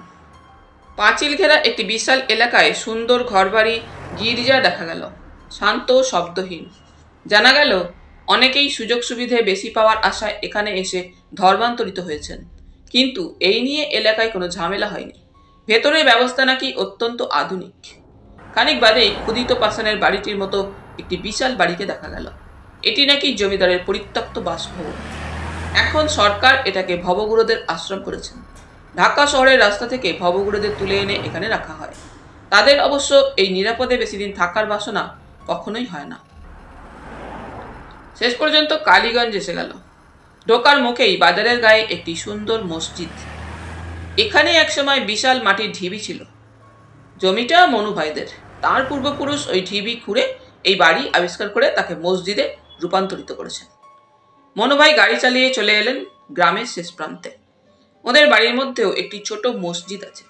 গাড়ি দেখে ছুটে এলো অনেক মানুষ। এরা সবাই এই বাড়ির বিভিন্ন কাজে আছে। মনুভাই কাউকে চাচা, কাউকে খালা বলে ডেকে কাজের কথা বলতে লাগলেন। তারপর ইউসুফ ভাই এবং অর্জুনের সঙ্গে পরিচয় করিয়ে দিয়ে বললেন, আজ কি খাওয়াবেন? ওদের মধ্যে যিনি বৃদ্ধ তিনি বললেন, স্যার, মেহমান আইছেন, ওদের সম্মান তো রাখতেই হইব। গ্রামের মানুষেরা যা ক্ষমতা তাই দিয়াই মেহমানদের সেবা করব। মনুভাই বললেন, অর্জুনবাবু, এ হচ্ছে ইদ্রিস, আমার ঠাকুরদার আমলের মানুষ। ছেলেবেলায় ওর কোলে পিঠে চড়েছি কত। আর এ হলো দুর্গাদাস, বাবার সবসময় সঙ্গী ছিল। দুর্গাদাস খুবই বৃদ্ধ, কিন্তু এখনো তার শরীর সোজা। নমস্কার করে বলল, পুরা নাম দুর্গাদাস কৈবর্ত। কর্তা মনে ভালোবাসতেন, যৌবনে ডাকাতি করতাম। এই বাড়ির পেছনে যে বিল, তার সব পানি আমার কথা শুনত। একদিন ধরা পড়লাম, জেল হলো। কর্তা আমাকে এই বাড়িতে কাজ দিয়া বললেন, দুর্গা, এবারে আমারে বাঁচা। চারপাশে অনেক শত্রু, কে কাকে বাঁচায়। 30 বছর তার ছায়ার পাশে কোনো দুশ্মনেরে আসতে দিই নাই। কিন্তু ভগবান যেদিন কর্তারে ডাক দিলেন, সেদিন আমার মতো মানুষ। দুর্গাদাস চোখের জল মুছল। এদের ভালো লাগছিল অর্জুনের। প্রচুর গাছগাছালি চারপাশে, বাড়ির ভেতর পুকুর। ওরা বাড়ির পেছনে যেতেই অর্জুন অবাক। আকাশে শেষ দেখা যাচ্ছে না, শুধু জল আর জল। মনুভাই বললেন, এই হচ্ছে কালীর বিল। এর কথাই দুর্গাদাস আপনাকে বলছিল। আগে এই বিল পেরিয়েই আমাদের যাতায়াত করতে হবে। ওই যে আকাশ ছোঁয়া বটগাছ দেখছেন, দূর থেকে ওটাকে দেখেই নৌকোয় মাঝিরা দিক ঠিক করত। বিলের ধারে গাছের তলায় টেবিল চেয়ার পেতে দেওয়া হলো। অর্জুন, ইউসুফ ভাই সেখানে বসতেই মনুভাই কাজকর্মের কথা বলতে গেলেন। এখানে তারা নতুন করে মাছ চাষের প্রকল্প নিয়েছেন। ইদ্রিস এবং দুর্গাদাস ডাব নিয়ে এলো প্রথমে। সেই ডাবের জল গাছের ছায়া বসে খোলা জলের দিকে তাকিয়ে খেতে খেতে অর্জুনের মনে হলো এর চেয়ে আরাম সে কখনো পায়নি। ইউসুফ ভাই জিজ্ঞেস করলেন, আচ্ছা মিয়া, এখানে হিন্দু মুসলমানের মধ্যে ভাব কিরকম? ইদ্রিস বলল, জবাব দেওয়া হয় দুর্গাদাস। দুর্গাদাস বলল, ওই যে দেখিতেছেন বাড়িঘর, ওখানে মুসলমানের বাস, আর তার এদিকের বাড়িগুলান হিন্দুদের। বাপ ঠাকুরদার মুখেও ধর্ম নিয়ে কাউকে কাজিয়া করতে শুনি নাই। ওসব জিনিস শহরে হইলেও হইতে পারে, কালীগঞ্জে হয় নাই, হইব না। অর্জুন জিজ্ঞেস করল, এখানে হিন্দু কত আছেন? অনেক, তবে বেশিরভাগই গরিব। থাকার মধ্যে আছেন ঘোষ মশাইরা, তবে তাদেরও অনেকে শহরে গিয়ে আছে। এখন শেষ দশা। ইদ্রিস জবাবটা দিল। ঘোষ মশাইরা কি একসময় বড়লোক ছিলেন? হ্যাঁ, ছাড়, বাপের মুখে শুনেছি সেসব বৃত্তান্ত। এখন কিছু নাই। শহরে যারা গিয়েছেন তারা আর আসেন না? না বলতেই হয়। আকাশবাবু মাঝে মধ্যে আসেন। আকাশ? ইউসুফ ভাই মাথা নাড়লেন। সম্ভবত এবি। অর্জুনের মুখে হাসি ফুটল। তাহলে বীর পুরো নাম আকাশ বিহারী। গতকাল ইন্ডিয়ার এক মেহমান আসছেন ওই বাড়িতে। ইন্ডিয়া থেকে প্রায় লোক আসে বুঝি? না ছাড়, সেই বড় ঘোষবাবু দেহ রাখার পর আসছিল, তারপর তো কাউরে দেখি নাই। ওদের বাড়িটা কত দূরে? কাছেই। দুর্গাদাস ঘুরে দাঁড়ালো। ওই যে শিমুল গাছটা দেখতেছেন, ওইখানে। এই সময় মনুভাই ফিরে এলেন। কিরকম লাগছে আমাদের গ্রাম? দারুণ। বাংলাদেশে এসে যদি ঢাকা থেকেই ফিরে যেতাম তাহলে কিছুই দেখা হতো না।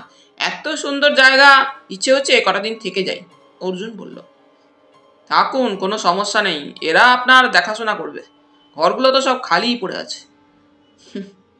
মনুভাই হাসলেন। কিন্তু আমাকে আজই ফিরে যেতে হবে। ইউসুফ ভাই, আপনিও থাকবেন নাকি? আমি তো বাড়িতে বলে আসিনি কিছু, সেটা আমি জানিয়ে দিতে পারি। তাহলে একটা দিন থাকা যায়। ভাত এবং মাছের ঝোল খেয়ে মনুভাই প্রায় বিকেলে গাড়ি নিয়ে ফিরে গেলেন। যাওয়ার আগে বলে গেলেন, যখনই অর্জুনদের ঢাকায় যাওয়ার ইচ্ছে হবে কালীগঞ্জের পোস্ট অফিস থেকে টেলিফোন করে দিলে 1.5 ঘন্টার মধ্যে ড্রাইভার এখানে গাড়ি নিয়ে আসবে।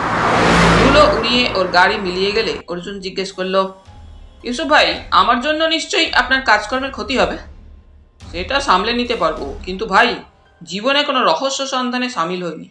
সুযোগ যখন পাওয়া গেল তখন হাতছাড়া করি কেন? একবার যাবেন নাকি ঘোষবাড়িতে? ইউসুফ ভাই জিজ্ঞেস করলেন। অর্জুন মাথা নাড়ল। এখনই নয়, আপনি নিশ্চয়ই দুর্গাদাসের কথাটা শুনেছেন। ওই বাড়িতে গতকাল একজন অতিথি এসেছেন ইন্ডিয়া থেকে। হ্যাঁ, শুনেছি। আমার ধারণা এই অতিথিটিই বেদেদের মুক্ত চুরি করেছেন। কাজল বাবু? তা কি করে হবে, উনি তো ঘোষ নন। মুখার্জি। কিন্তু দূর দেশ থেকে এসে ঘোষ সাজতে অসুবিধা কোথায়? অবশ্যই এই সবই আমার অনুমান, হয়তো কাজল নয়, অন্য লোক এসেছেন। কিন্তু কাজল যদি হয় তাহলে বলবো সাহস আছে ওর। চলুন গ্রামটা ঘুরে দেখি, বিকেলে হাঁটতে খারাপ লাগবে না। অর্জুন বলল। ইউসুফ ভাই হাত নেড়ে দূরে দাঁড়ানো ইদ্রিসকে ডাকলেন। আমরা একটু আপনাদের গ্রাম ঘুরে দেখতে যাচ্ছি। ইদ্রিস বলল, চলেন ভাই, আমিও আপনাদের সঙ্গে যাই। কালীগঞ্জের রাস্তায় এখনো পিচ পড়েনি। অবশ্য যে প্রধান পথে বাস চলাচল করে সেটি পিচের। আজকাল এখানে ঢাকার বাস সরাসরি আসে। ইদ্রিস সঙ্গে থাকায় সুবিধে হচ্ছিল। বিভিন্ন বাড়ি, গাছ, মাঠ দেখিয়ে সে একটার পর একটা কাহিনী শুনিয়ে যাচ্ছিল। একটা বিরাট ঝাঁকড়া তেঁতুল গাছ দেখিয়ে ইদ্রিস বলল, এখানে ঘোষবাবুদের এক ছেলে গলায় রশি দিছিল। ইউসুফ ভাই জিজ্ঞেস করলেন, কত বছর আগে? তা ধরেন যে বছর পাকিস্তান হইল সেই বছর। অর্জুন হেসে ফেলল। 46 বছর ধরে কোনো ভূত তেঁতুল গাছে বসে থাকবে? এমন হতেও পারে না। ভূতেদেরও কাজকর্ম থাকে। সেটা দেখে ইদ্রিস বলল, হাসবেন না স্যার, অমাবস্যার রাইতে এখনো তিনি আসেন, ঘোষবাবুদের পুকুর থেকে মাছ ধরেন। আপনি দেখেছেন? বিমানবাবু দেখছেন। উনি কি নেশাভাং করেন? প্রশ্নটা ইদ্রিসের পছন্দ হলো না। সে গম্ভীর হতে গিয়ে বলল, ইনশাআল্লাহ। দেখা গেল পুলিশের পোশাক পরা দুজন লোক সামনের পথ ধরে এগিয়ে আসছেন। ওদের একজন অবশ্যই অফিসার। ইদ্রিস বলল, সামনেরটা দুর্গাবাবু, খুব রাগী। ওরা যখন মুখোমুখি হলো তখন দারোগাবাবু দাঁড়িয়ে গেলেন। নতুন মুখ দেখছি, মহাশয়দের পরিচয় জানতে পারি? ইদ্রিস বলল, স্যার, ইনারা আমাদের বাবুর মেহমান। কোন বাবু? অনু ভাই। ও, শাহাবুদ্দিন সাহেব এসেছেন নাকি? এবার ইউসুফ ভাই জবাব দিলেন, ওর সঙ্গেই আমরা এসেছিলাম, কিন্তু উনি কাজ থাকায় চলে গেছেন, আমরা থেকে গেলাম। আমি মোহাম্মদ ইউসুফ, ঢাকায় থাকি, ব্যবসা করি। আর ইনি অর্জুন, ইন্ডিয়া থেকে বেড়াতে এসেছেন। ইন্ডিয়া থেকে? ওয়েস্ট বেঙ্গল? ওয়েস্ট বেঙ্গলের কোন পার্ট? জলপাইগুড়ি। সে কি, আপনি কবে এসেছেন এদিকে? আজই। অসম্ভব। আমার কাছে রিপোর্ট আছে আপনি কয়েকদিন আগে এদিকে এসেছেন অসুস্থ হয়ে। আপনাকে আমার সঙ্গে থানায় যেতে হবে। ইউসুফ ভাই কিছু বলতে যাচ্ছিলেন, অর্জুন তাকে বাধা দিল। আমি আপনার সমস্যাটা বুঝতে পারছি। থানাটা কত দূরে? কাছেই, চলেন। মেঘনা চাইতেই পানি পেয়ে গেলাম। ওরা প্রায় পাহারা দিয়ে অর্জুনকে থানায় নিয়ে এলেন। ঘরে ঢুকে ইউসুফ ভাই বেশ রাগত গলায় বললেন, আপনি খুব ভুল করছেন। এখনই মনু ভাইকে পাবেন না, ঘন্টাখানেক বাদে ঢাকায় ফোন করুন। উনি বলবেন অর্জুনবাবু আজই ওর সঙ্গে এসেছেন। আচ্ছা, আর একটা কাজ করা যেতে পারে। আপনি আমার বাসায় ফোন করে জিজ্ঞেস করুন অর্জুন কবে এসেছে। আপনি কার হয়ে সওয়াল করছেন তা জানেন? জানি। উনি একজন সত্য সন্ধানী। কি সন্ধানী? সত্য সন্ধানী, খুব জোরে জবাব দিলেন ইউসুফ ভাই। ব্যাপারটা কি ভাই? অর্জুন অস্বস্তিতে পড়ল। সেই জবাব দিল, কিছু না, আপনার সমস্যা হলো জলপাইগুড়ি শব্দটা। আমরাও আজ বেদেদের মুখে ঘটনাটা শুনেছি। আপনি যাকে খুঁজছেন তিনি আমি নই।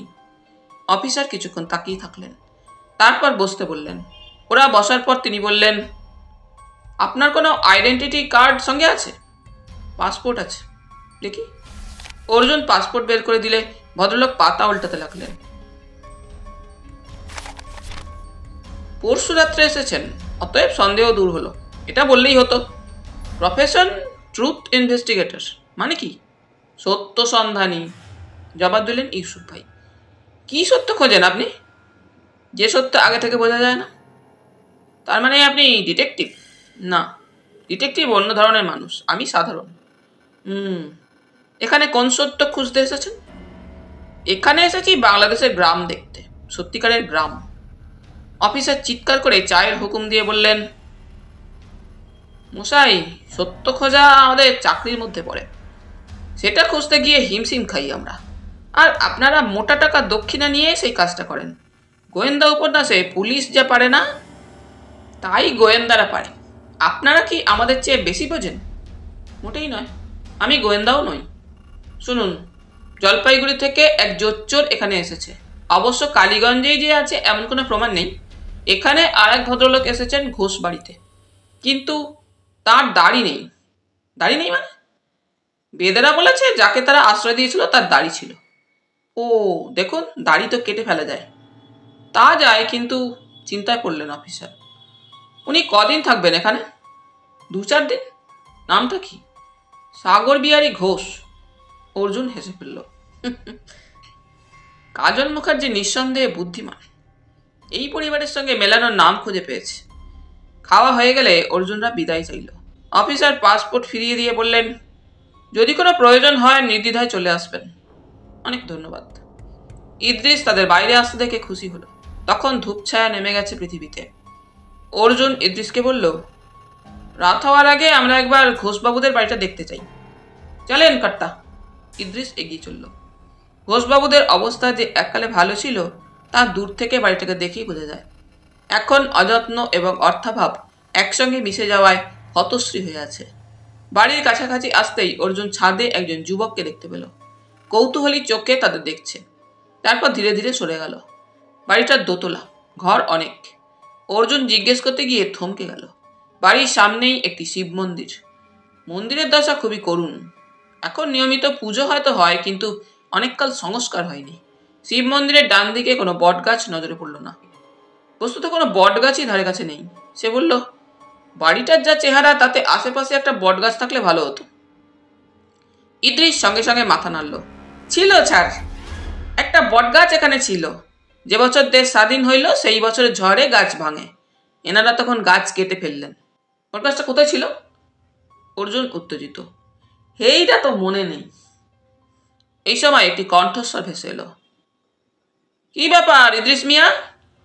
ওরা দেখলো প্রায় অন্ধকার বাড়ি থেকে এক প্রৌঢ় ভদ্রলোক বেরিয়ে এলেন। মানুষটি ফর্সা কিন্তু রুগ্ন চেহারা, পরনে ধুতি, গেঞ্জি পরিচ্ছন্ন। সালাম কর্তা, ওই বটগাছটার কথা বলতেছিলাম। হঠাৎ বটগাছের কথা কেন? স্যার নিজেই। ইদ্রিসকে বাধা দিলেন ইউসুফ ভাই। আমরা আজই আপনাদের গ্রামে এসেছি। মনু ভাই মানে সাহাবুদ্দিন আমাদের বন্ধু। বেড়াতে বেড়াতে এখানে এসে মনে হলো আপনার বাড়ির সঙ্গে বটগাছ থাকলে ভালো হতো।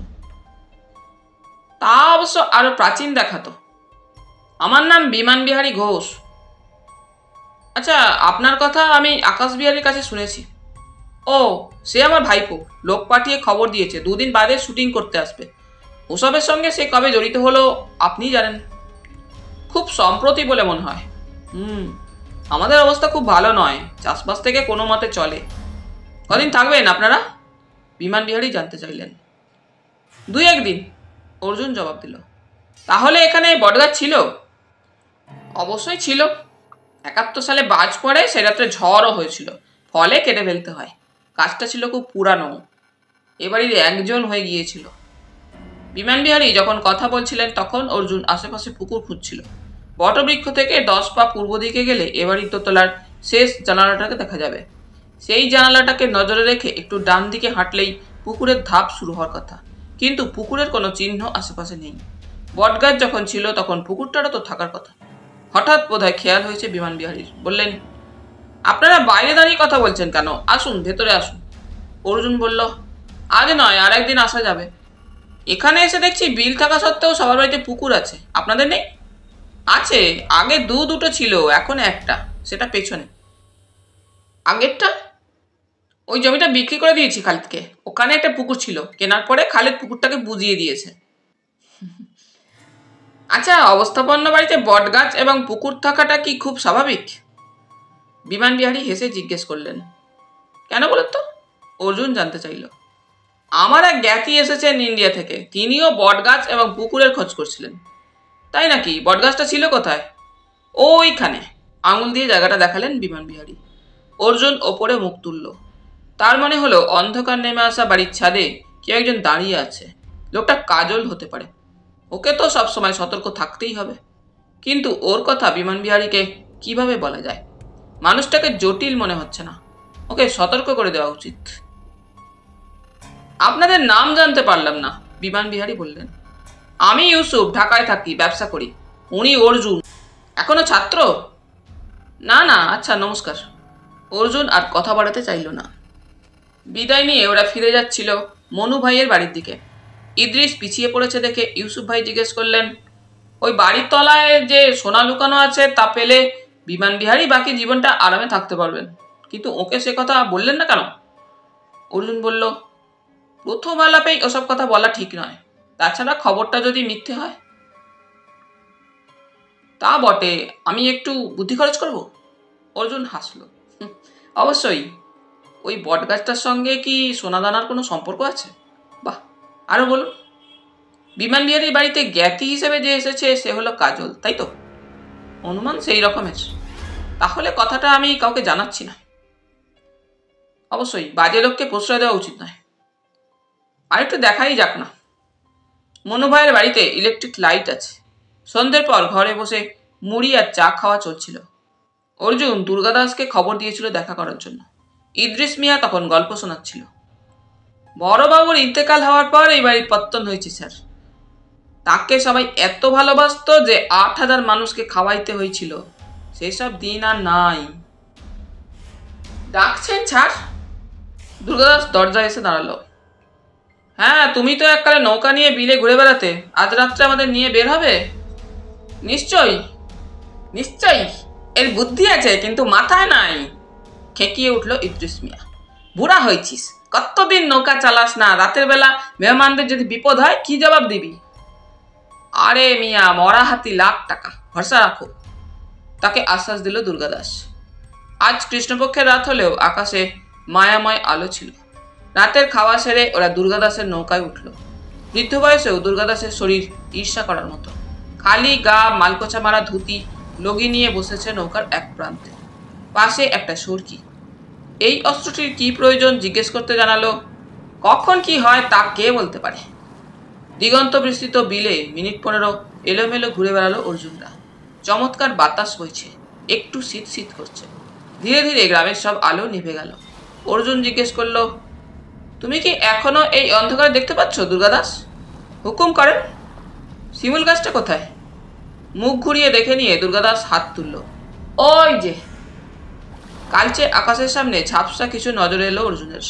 সে বলল, কাউকে জানান না দিয়ে আমরা ওখানে যেতে চাই দুর্গাদাস। নৌকা ঘুরল। সামান্য জলের শব্দ ছাড়া কোনো আওয়াজ নেই কোথাও। যদি কেউ এগিয়ে আসা বাড়ির ছাদ থেকে তাদের লক্ষ্য করে তাহলে চিনতে পারবে কিনা সন্দেহ। গাছটার কাছে পৌঁছে যাওয়া মাত্র চাপা গলায় অর্জুন দুর্গাদাসকে থামতে বলল। মুহূর্তেই যেন অতীতের রক্তের ডাক শুনতে পেল দুর্গাদাস।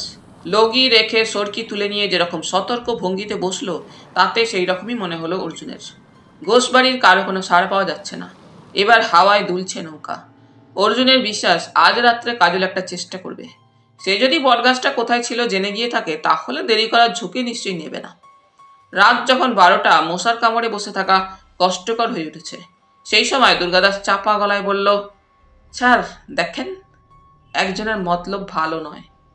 ওরা দেখতে পেল একটি মানুষ বারংবার বিশেষ একটা জায়গায় পাইচারি করছে। শিব মন্দির সামনে থাকায় তাকে মাঝে মাঝেই দেখা যাচ্ছে না। অর্জুন বুঝতে পারলো ওটা পাইচারি নয়, জমি মাপছে কাজল। বটগাছ থেকে 10 পা পূব দিকে গেলে বাড়িটির দোতলায় শেষ জানালা দেখা যাবে। 10 পা মিলিয়ে নিচ্ছিল সে। অর্জুন চাপা গলায় দুর্গাদাসকে বলল, চুপ। পাতলা অন্ধকারে কাজলের মুখ দেখা যাচ্ছিল না। ছেলেটা দুঃসাহসী। পাসপোর্ট ছাড়া যেভাবে এখানে এসে আত্মীয়ের পরিচয় দিয়ে বাস করছে তা অর্জুন নিজেও পারত না। হঠাৎ বিলের ওপাশে একটা আওয়াজ হতেই কাজল সোজা হয়ে দাঁড়ালো। তার মুখ আওয়াজটা যেদিকে হলো সেদিকে। অর্জুনও আওয়াজটা পেয়েছিল। দুর্গাদাসেরও নজর সেদিকে। ওরা কাজলকে ধীরে ধীরে বাড়ির ওপাশে ঝোপটার দিকে যেতে দেখল এবং চোখের পলকেই ঘটে গেল ব্যাপারটা। 3-4টে ছায়ামূর্তি ঝোপঝাড় থেকে লাফিয়ে পড়লো কাজলের ওপর। শব্দ করার আগেই ওরা ওকে চ্যাংদোলা করে তুলে নিয়ে মিলিয়ে গেল ঝোপের মধ্যে। ততক্ষণে দুর্গাদাস নৌকার ওপর উঠে দাঁড়িয়ে সরকি তুলেছে ছুঁড়বে বলে। অর্জুন তাড়াতাড়ি তাকে বাধা দিল, না, চুপ। দুর্গাদাস যেন একটু কষ্টে নিজেকে সামলে বলল, ছাড়।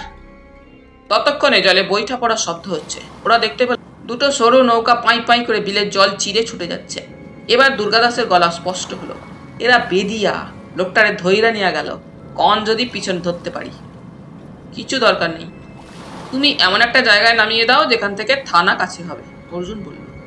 অগত্যা আদেশ পালন করছিল দুর্গাদাস। ইউসুফ ভাই এতক্ষণ চুপচাপ ছিলেন। এবার বললেন, ওদের কি বেদে বলে মনে হলো? আমি স্পষ্ট বুঝতে পারিনি, তবে দুর্গাদাসের দেখতে ভুল হবে না। আপনি কি অনুমান করেছিলেন বেদেরা আজ আসবে? না, এটা আমার মাথায় ছিল না। আমার মনে হয়েছিল কাজল আজই গুপ্তধন খুঁড়তে নামবে। তাছাড়া বেদেরা যে ওর লুকিয়ে থাকা জায়গাটা জানতে পেরেছে তাই আমার জানা ছিল না। আচ্ছা, প্রতিশোধ নেওয়ার ব্যাপারে এরা কিরকম ভয়ঙ্কর হয়?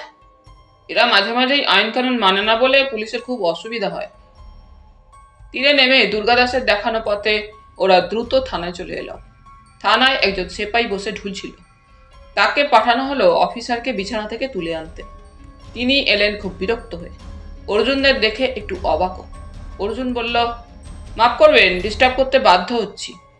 ওই বেদের দল এইমাত্র ঘোষবাবুদের অতিথিকে তুলে নিয়ে গেছে নৌকায়। সে কি করে তুললো? ভদ্রলোক পাইচারি করছিলেন মন্দিরের কাছে, ওরা বাধা পায়নি। আপনারা দেখলেন কি করে? আমরা বিলে বেড়াচ্ছিলাম খাওয়া দাওয়ার পরে, নৌকা চড়তে মন্দ লাগছিল না। আপনি শিওর ওরা বেদে? আমাদের মাঝি তাই বলল। কিন্তু এই লোকটাই যে ওদের মুক্ত চুরি করেছে। হাত তুলে অর্জুনকে থামালেন অফিসার। আমারই ভুল হয়েছে। বিকেলে আপনার চলে যাওয়ার পরে বেদেরা এসেছিল জানতে আসামিকে পাওয়া গেছে কিনা। ওদের ভরসা দিতে পারিনি। তখন ওরা বলেছিল কালীগঞ্জে 3 জন নতুন মানুষ এসেছে, সেই খবর আমি জানি কিনা। ওদের আপনাদের কথা বললাম আর জানালাম ঘোষবাবুর বাড়িতে যিনি এসেছেন তার দাড়ি নেই। ওরা নিশ্চয়ই খোঁজ খবর নিয়েছে। ঘোষবাবু জানেন ব্যাপারটা? বোধহয় না। আপনি কি ছেলেটাকে উদ্ধার করতে পারেন না? নিশ্চয়ই করতে হবে। কেউ আইন নিজের হাতে তুলে নিলে শাস্তি পাবেই। এই বেদেরা খুব ডেঞ্জারাস। এর মধ্যে যদি ওকে কেটে বিলে ফেলে না দেয় তাহলে। অফিসার ব্যস্ত হয়ে বেরিয়ে গেলেন লোক ডাকতে। একটু বাদে ভ্যান রেডি হয়ে গেল। ওদের সামনে দিয়ে সেটা রওনা হতে আর কিছু করার ছিল না। ইউসুফ ভাই বললেন, দারোগা নিশ্চয়ই বেদেদের ডেরায় যাচ্ছে। বাড়ি ফিরে শুয়ে পড়েছিল ওরা। অর্জুনের ঘুম আসছিল না। ওপাশের খাটে ইউসুফ ভাই নাক ডাকিয়ে ঘুমোচ্ছেন।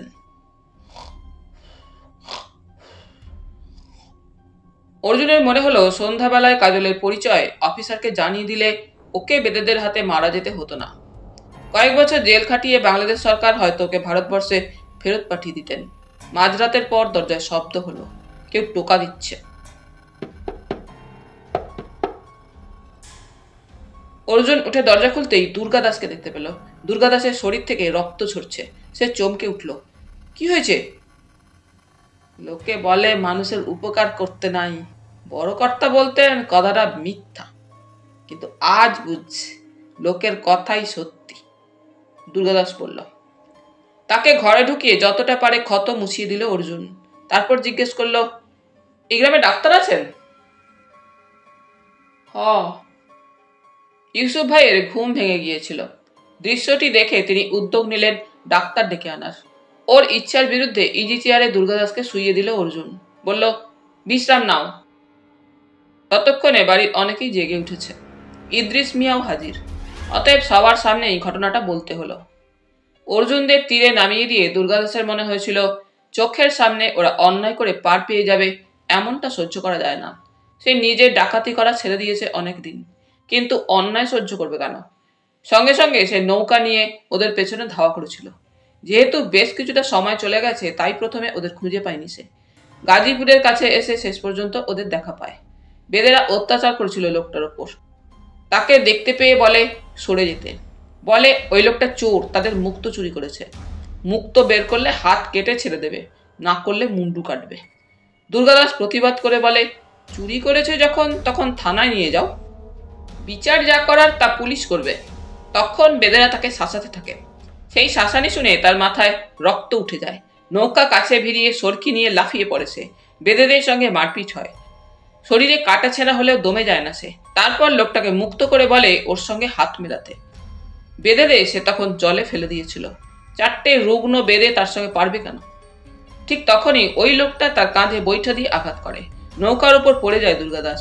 সেই সময় লোকটা আরেকটা নৌকা পাড়ে ভিড়িয়ে দৌড়ে পালিয়ে যায়। বেদেরা নৌকায় উঠে দুর্গাদাসের অবস্থা দেখে বলে, সাপকে দুধ খাওয়ালে যে ছবল মারে, তার কবে বুঝবেন ভাই? দুর্গাদাস ওদের কাছে প্রতিজ্ঞা করে যেভাবেই হোক লোকটাকে ধরে শাস্তি দেবে। ততক্ষণে বেদেরা ওকে চিনতে পেরেছিল। তার ডাকাতি জীবনের কাহিনী একজন জানত। ওরাই দয়া করে তাকে এখানে পৌঁছে দিয়ে গেছে। ডাক্তার এসে পরীক্ষা করে অবাক। যে পরিমাণ আহত হয়েছে দুর্গাদাস, তাতে এই বয়সে এতদূর আসতে পারাটাই বিস্ময়কর। তখনই তাকে গাজীপুরের হাসপাতালে ভর্তির জন্য নিয়ে যাওয়া হলো। ভোর হলো। ঘুমের কোনো অবকাশই ছিল না। আলো ফুটতেই অর্জুন ইউসুফ ভাইকে নিয়ে হাঁটতে বের হলো। ইউসুফ ভাই বললেন, মনে হয় কাজল এবার এই তল্লাট ছেড়ে পালিয়ে যাবে। অসম্ভব। লোক এমন জিনিস একবার কামড়ালে আর ছাড়তে চায় না। গাজীপুর এখান থেকে কত দূরে জানেন? অর্জুন জিজ্ঞেস করলো। আসবার সময় মনুভাই দেখিয়েছিলেন, হেঁটেই আসা যায়। তাহলে ও গাজীপুরে আস্তানা গাড়বে আর রাত্রে ঘোষবাড়িতে হানা দেবে। পুলিশকে ব্যাপারটা জানিয়ে দিতে হয়। ইউসুফ ভাই বললেন, ডেঞ্জারাস লোক, যার জন্য বাঁচলি তাকেই তুই মারলি। কথা বলতে বলতে ওরা ঘোষবাড়ির সামনে পৌঁছে গিয়েছিল। সেখানে তখন পুলিশ অফিসারের ভ্যান দাঁড়িয়ে। ওরা এগোতেই অফিসার আর বিমান বিহারীকে দেখা গেল। কথা বলতে বলতে বাড়ির ভেতর থেকে বেরিয়ে আসতে। অর্জুন জিজ্ঞেস করলো, খবর আছে কিছু? কি করে থাকবে, গোয়েন্দা স্পটে থাকলে পুলিশ বোকা হয়ে যায়। আপনি কিন্তু আমাকে অনর্থক ঠুকছেন, আমি গোয়েন্দা নই। তাছাড়া বাংলাদেশ সরকারের অনুমতি ছাড়া আপনি গোয়েন্দাগিরি করতেও পারেন না।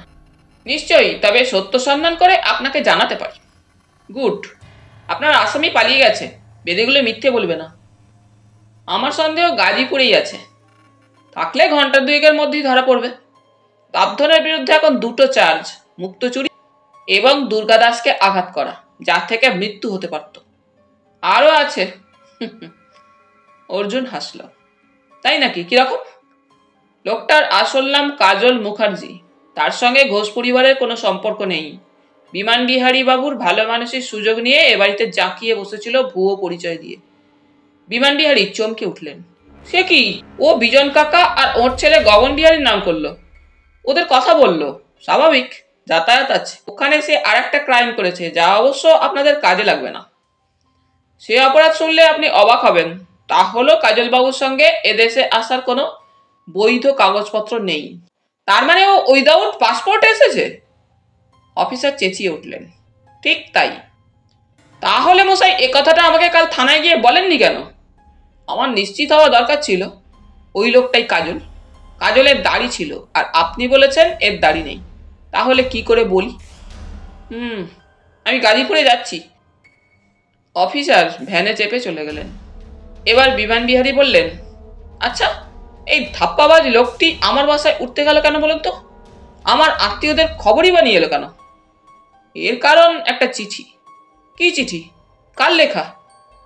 নুটু বিহারী বলে কেউ আপনাদের বংশে ছিলেন? হ্যাঁ, তিনি আমার বাবার পিতামহের বড় ভাই। ওর ছেলে ইন্ডিয়ায় চলে গেলেও তিনি আজীবন আমাদের সঙ্গেই ছিলেন, বিমান বিহারী বললেন। আপনাদের ধারণা ছিল একান্নবর্তী পরিবারের শরিক হওয়া সত্ত্বেও নুটু বিহারী তার ছেলেকে সাহায্য করতে প্রচুর টাকা ইন্ডিয়ায় পাঠিয়েছেন? হ্যাঁ, আমার ঠাকুরদা বলতেন তিনি সোনাদানাও ছেলেকে দিয়ে দিয়েছেন। আর তাই আপনি বিজন বিহারীর কাছে অর্থ সাহায্যের জন্য গিয়েছিলেন? আপনি জানলেন কি করে? কথাটা কি মিথ্যে? না, সত্যি। পাকিস্তান আমলে আমি গিয়েছিলাম।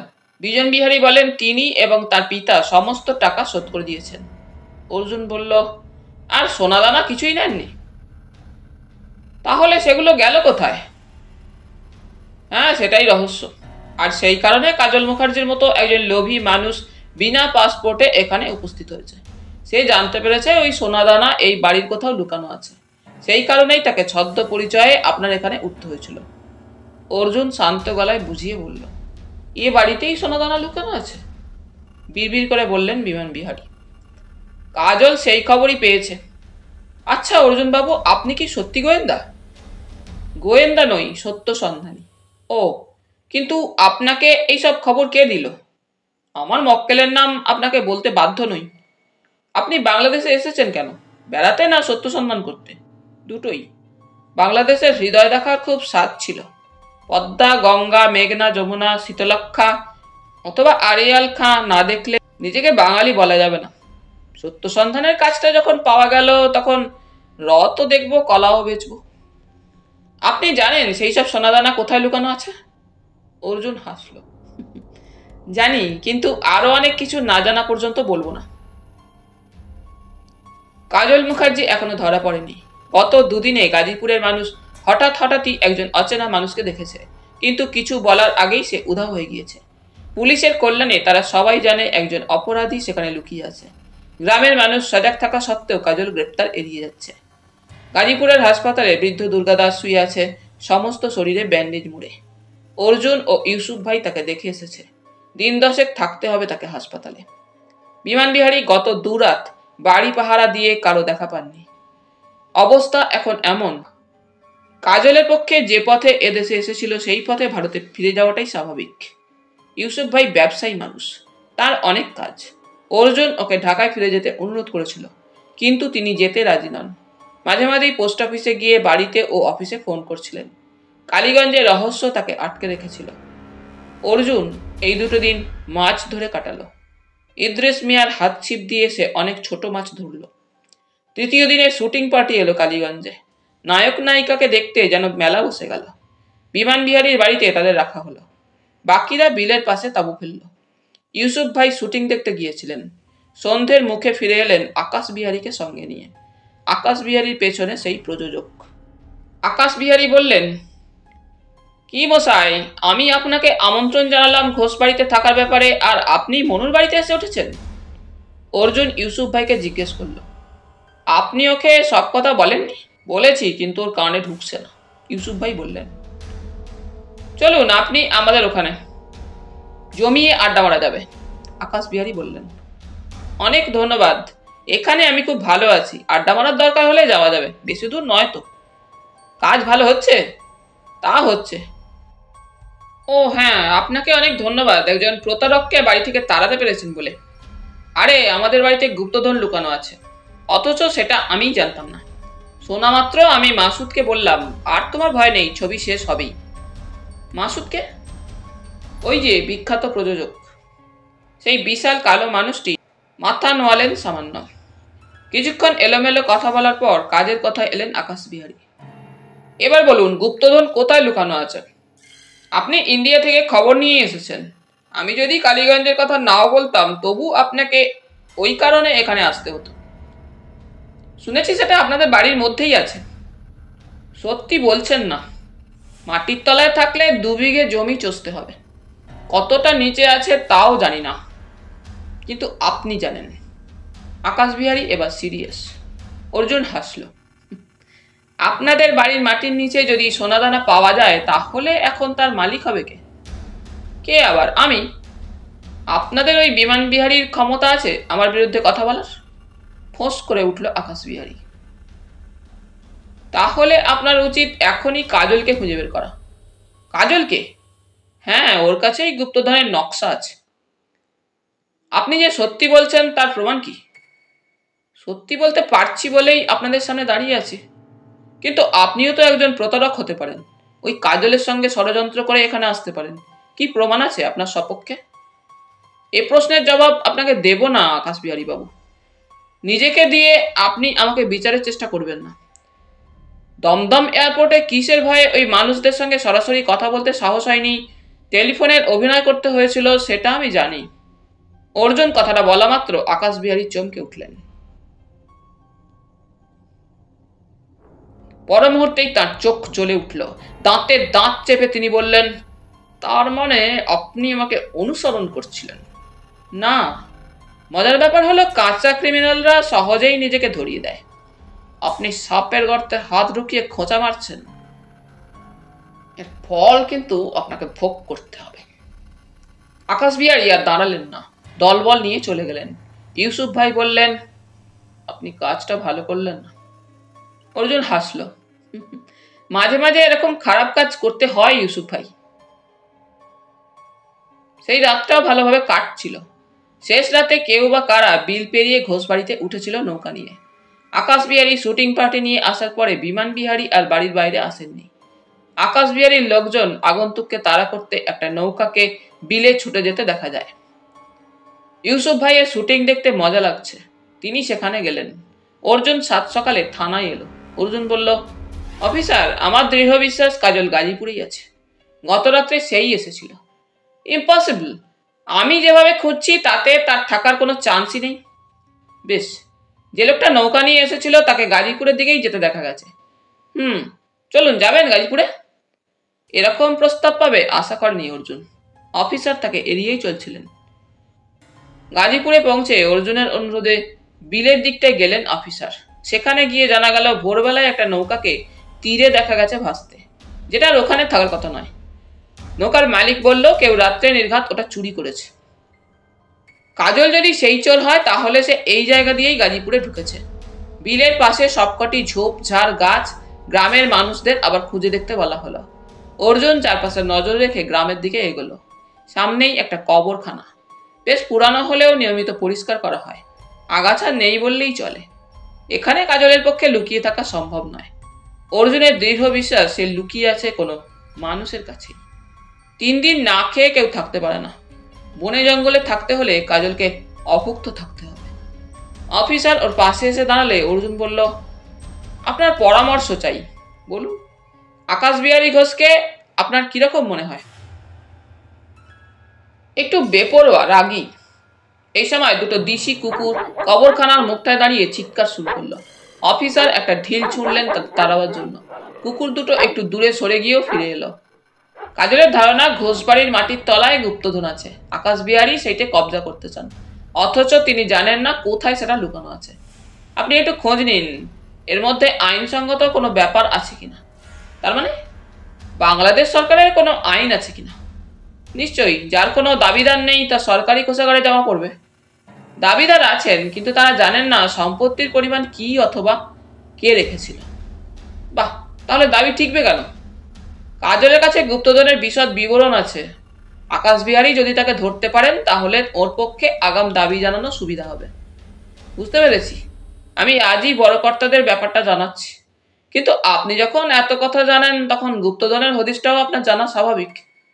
আমি জানি, কিন্তু অফিসার, যিনি এই সম্পত্তি মাটির তলায় পুঁতে গিয়েছিলেন তিনি চাননি আকাশ বিহারীরা ওগুলোর অধিকারী হোক। এর কোনো প্রমাণ আছে? হ্যাঁ, উনি একটা চিঠি লিখেছিলেন। চিঠিটা কাজলের কাছে আছে। কুকুর দুটো চিৎকার করছিল। ওরা এখন ভেতরে ঢুকে পড়েছে। একটা পুরানো কবরের সামনে গিয়ে ওরা গলা তুলছিল। অফিসার ঢিল মারতেই ওরা পালিয়ে গেল। অর্জুন কবরটার দিকে তাকালো। বেশ পুরানো কবর, পাশে মাটি উঠেছে, আর একটা মোটা পাটকাঠি ওর ভেতর থেকে বেরিয়ে আছে। অফিসার ফিরে যাচ্ছিলেন। অর্জুন ওকে অনুসরণ করতে করতে আর একবার কবরের দিকে তাকাতেই মনে হলো পাটকাঠিটা স্থান পরিবর্তন করেছে। যেদিকে ছিল তার উল্টো দিকে ঢলেছে এখন, অথচ বাতাস বইছে না। অর্জুন দাঁড়িয়ে পড়তেই অফিসার জিজ্ঞেস করলেন, কি হলো? এসব কবরের নিচে কফিন আছে? থাকার কথাই, তবে বেশি পুরনো হয়ে গেলে শরীরের সঙ্গে সেগুলোও পচে যায়। সেখানে মানুষ চেষ্টা করলে লুকিয়ে থাকতে পারে? খুব কষ্ট হবে, নিঃশ্বাসের অসুবিধা হবেই।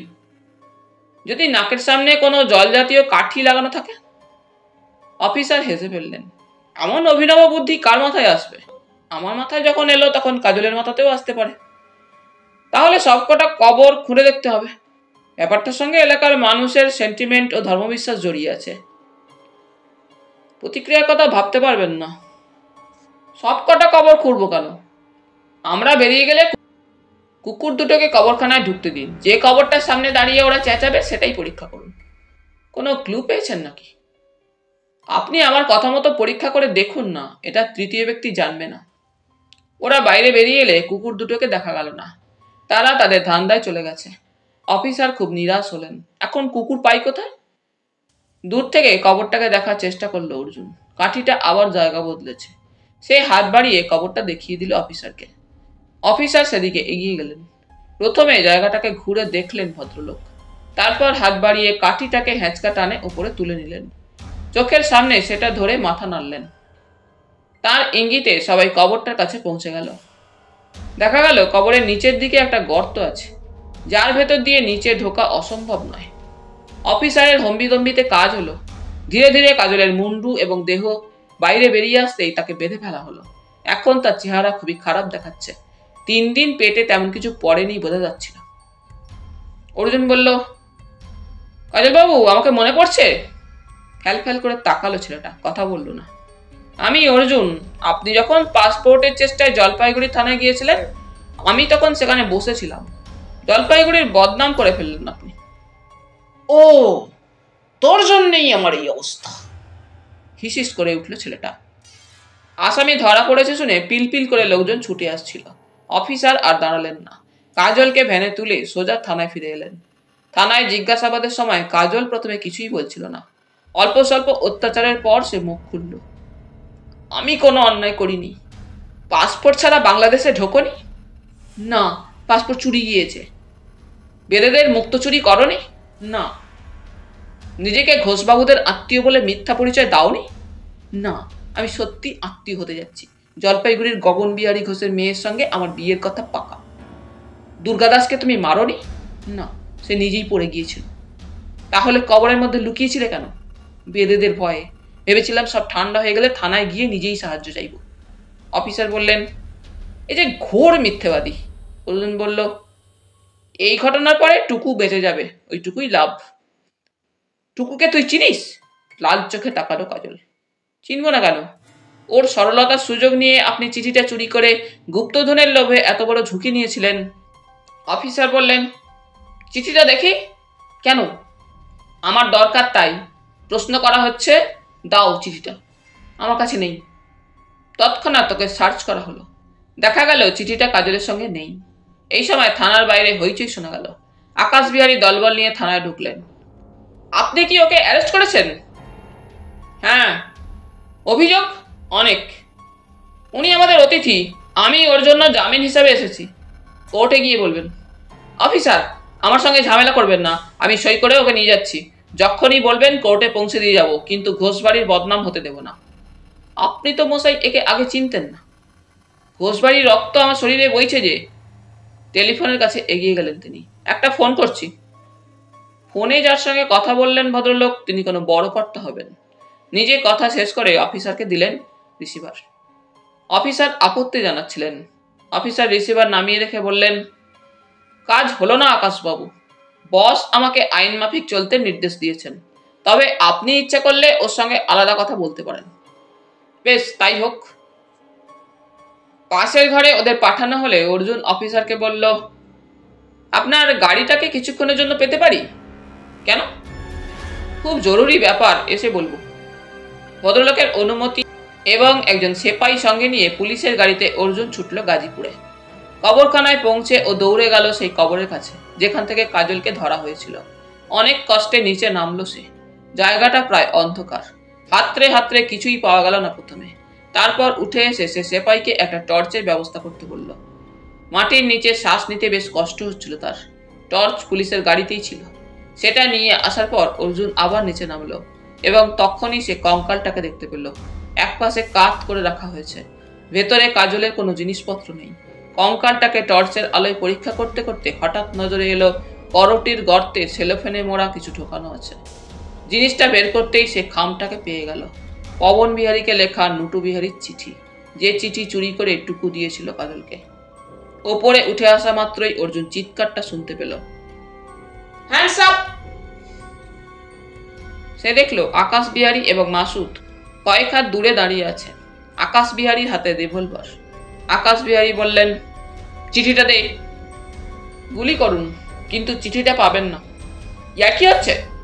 ওই চিঠি আমার দরকার, আর দরকার মেটাতে আমি কখনো আপোস করি না। 3 গুনবো, তার মধ্যে না পেলে। অর্জুন খামটাকে মুঠোর মধ্যে ধরে সেপাইটার দিকে তাকালো। সে তালপাতার মতো থরথর করে কাঁপছে। খামটাকে মাটিতে ফেলে দিল অর্জুন। মাসুদ, ওটাকে তোলো, আমাদের আর স্মাগলিং এর ব্যবসা করতে হবে না। মাসুদ এগিয়ে আসছিল। হঠাৎ আর্তনাদ করে মাথা দুয়াতে চেপে ধরে বসে পড়লেন আকাশ বিহারী। অর্জুন দেখলো রিভলভার তার হাত থেকে মাটিতে পড়ে গেল। সে দ্রুত ছুটে গিয়ে রিভলভার তুলে নিতেই ইদ্রিস মিয়াকে দেখা গেল এগিয়ে আসতে, বৃদ্ধের হাতে লম্বা গুলতি। অর্জুন অবাক হয়ে বলল, আপনি? কেন স্যার? একা দুর্গাদাসই পারে, আমি পারি না? আপনি আমাদের মেহমান, সেই মেহমানের ওপর এবারটা বন্দুক ওঠায়? আপনি এখানে এলেন কি করে? দুর্গাদাসকে দেখতে আইছিলাম, নাতি কইছিল গুলতি আনতে, এটা কাজে লাগলো। ইদ্রিস গলা তুলল, এই মিয়া, পালাইবেন না, এই বুড়ার হাতে এখনো তাগদ আছে। আকাশ বিহারী মাসুদ এবং কাজলকে সদরে চালান করে দিয়ে অফিসার বললেন, বড় কর্তা আপনাকে ধন্যবাদ দিতে বলেছেন। আমি কি করলাম? সবই তো আপনি করলেন। আপনি কাল থাকবেন না? না, আজই চলে যাচ্ছি। কিন্তু কাল বড় কর্তার সামনে মাটি খোঁড়া হবে, সেই জন্যই থাকবো না। চিঠিটা নিয়ে যাচ্ছি। ক্লায়েন্টের চিঠি চুরি গিয়েছিল, সেটা তাকে ফেরত দেব। আপনি এর জেরক্স রেখে দিন। কুপ্রধান পাওয়া গেলে তা ওই চিঠি অনুযায়ী এখানকার ঘোষ পরিবারের প্রাপ্য নয়। জলপাইগুড়ির ঘোষ পরিবার যেহেতু এদেশের নাগরিক নন, তাই তারাও দাবি করতে পারেন না। কালীগঞ্জকে ভালোবাসতেন বলে নুটু বিহারী এখানেই থেকে গিয়েছিলেন।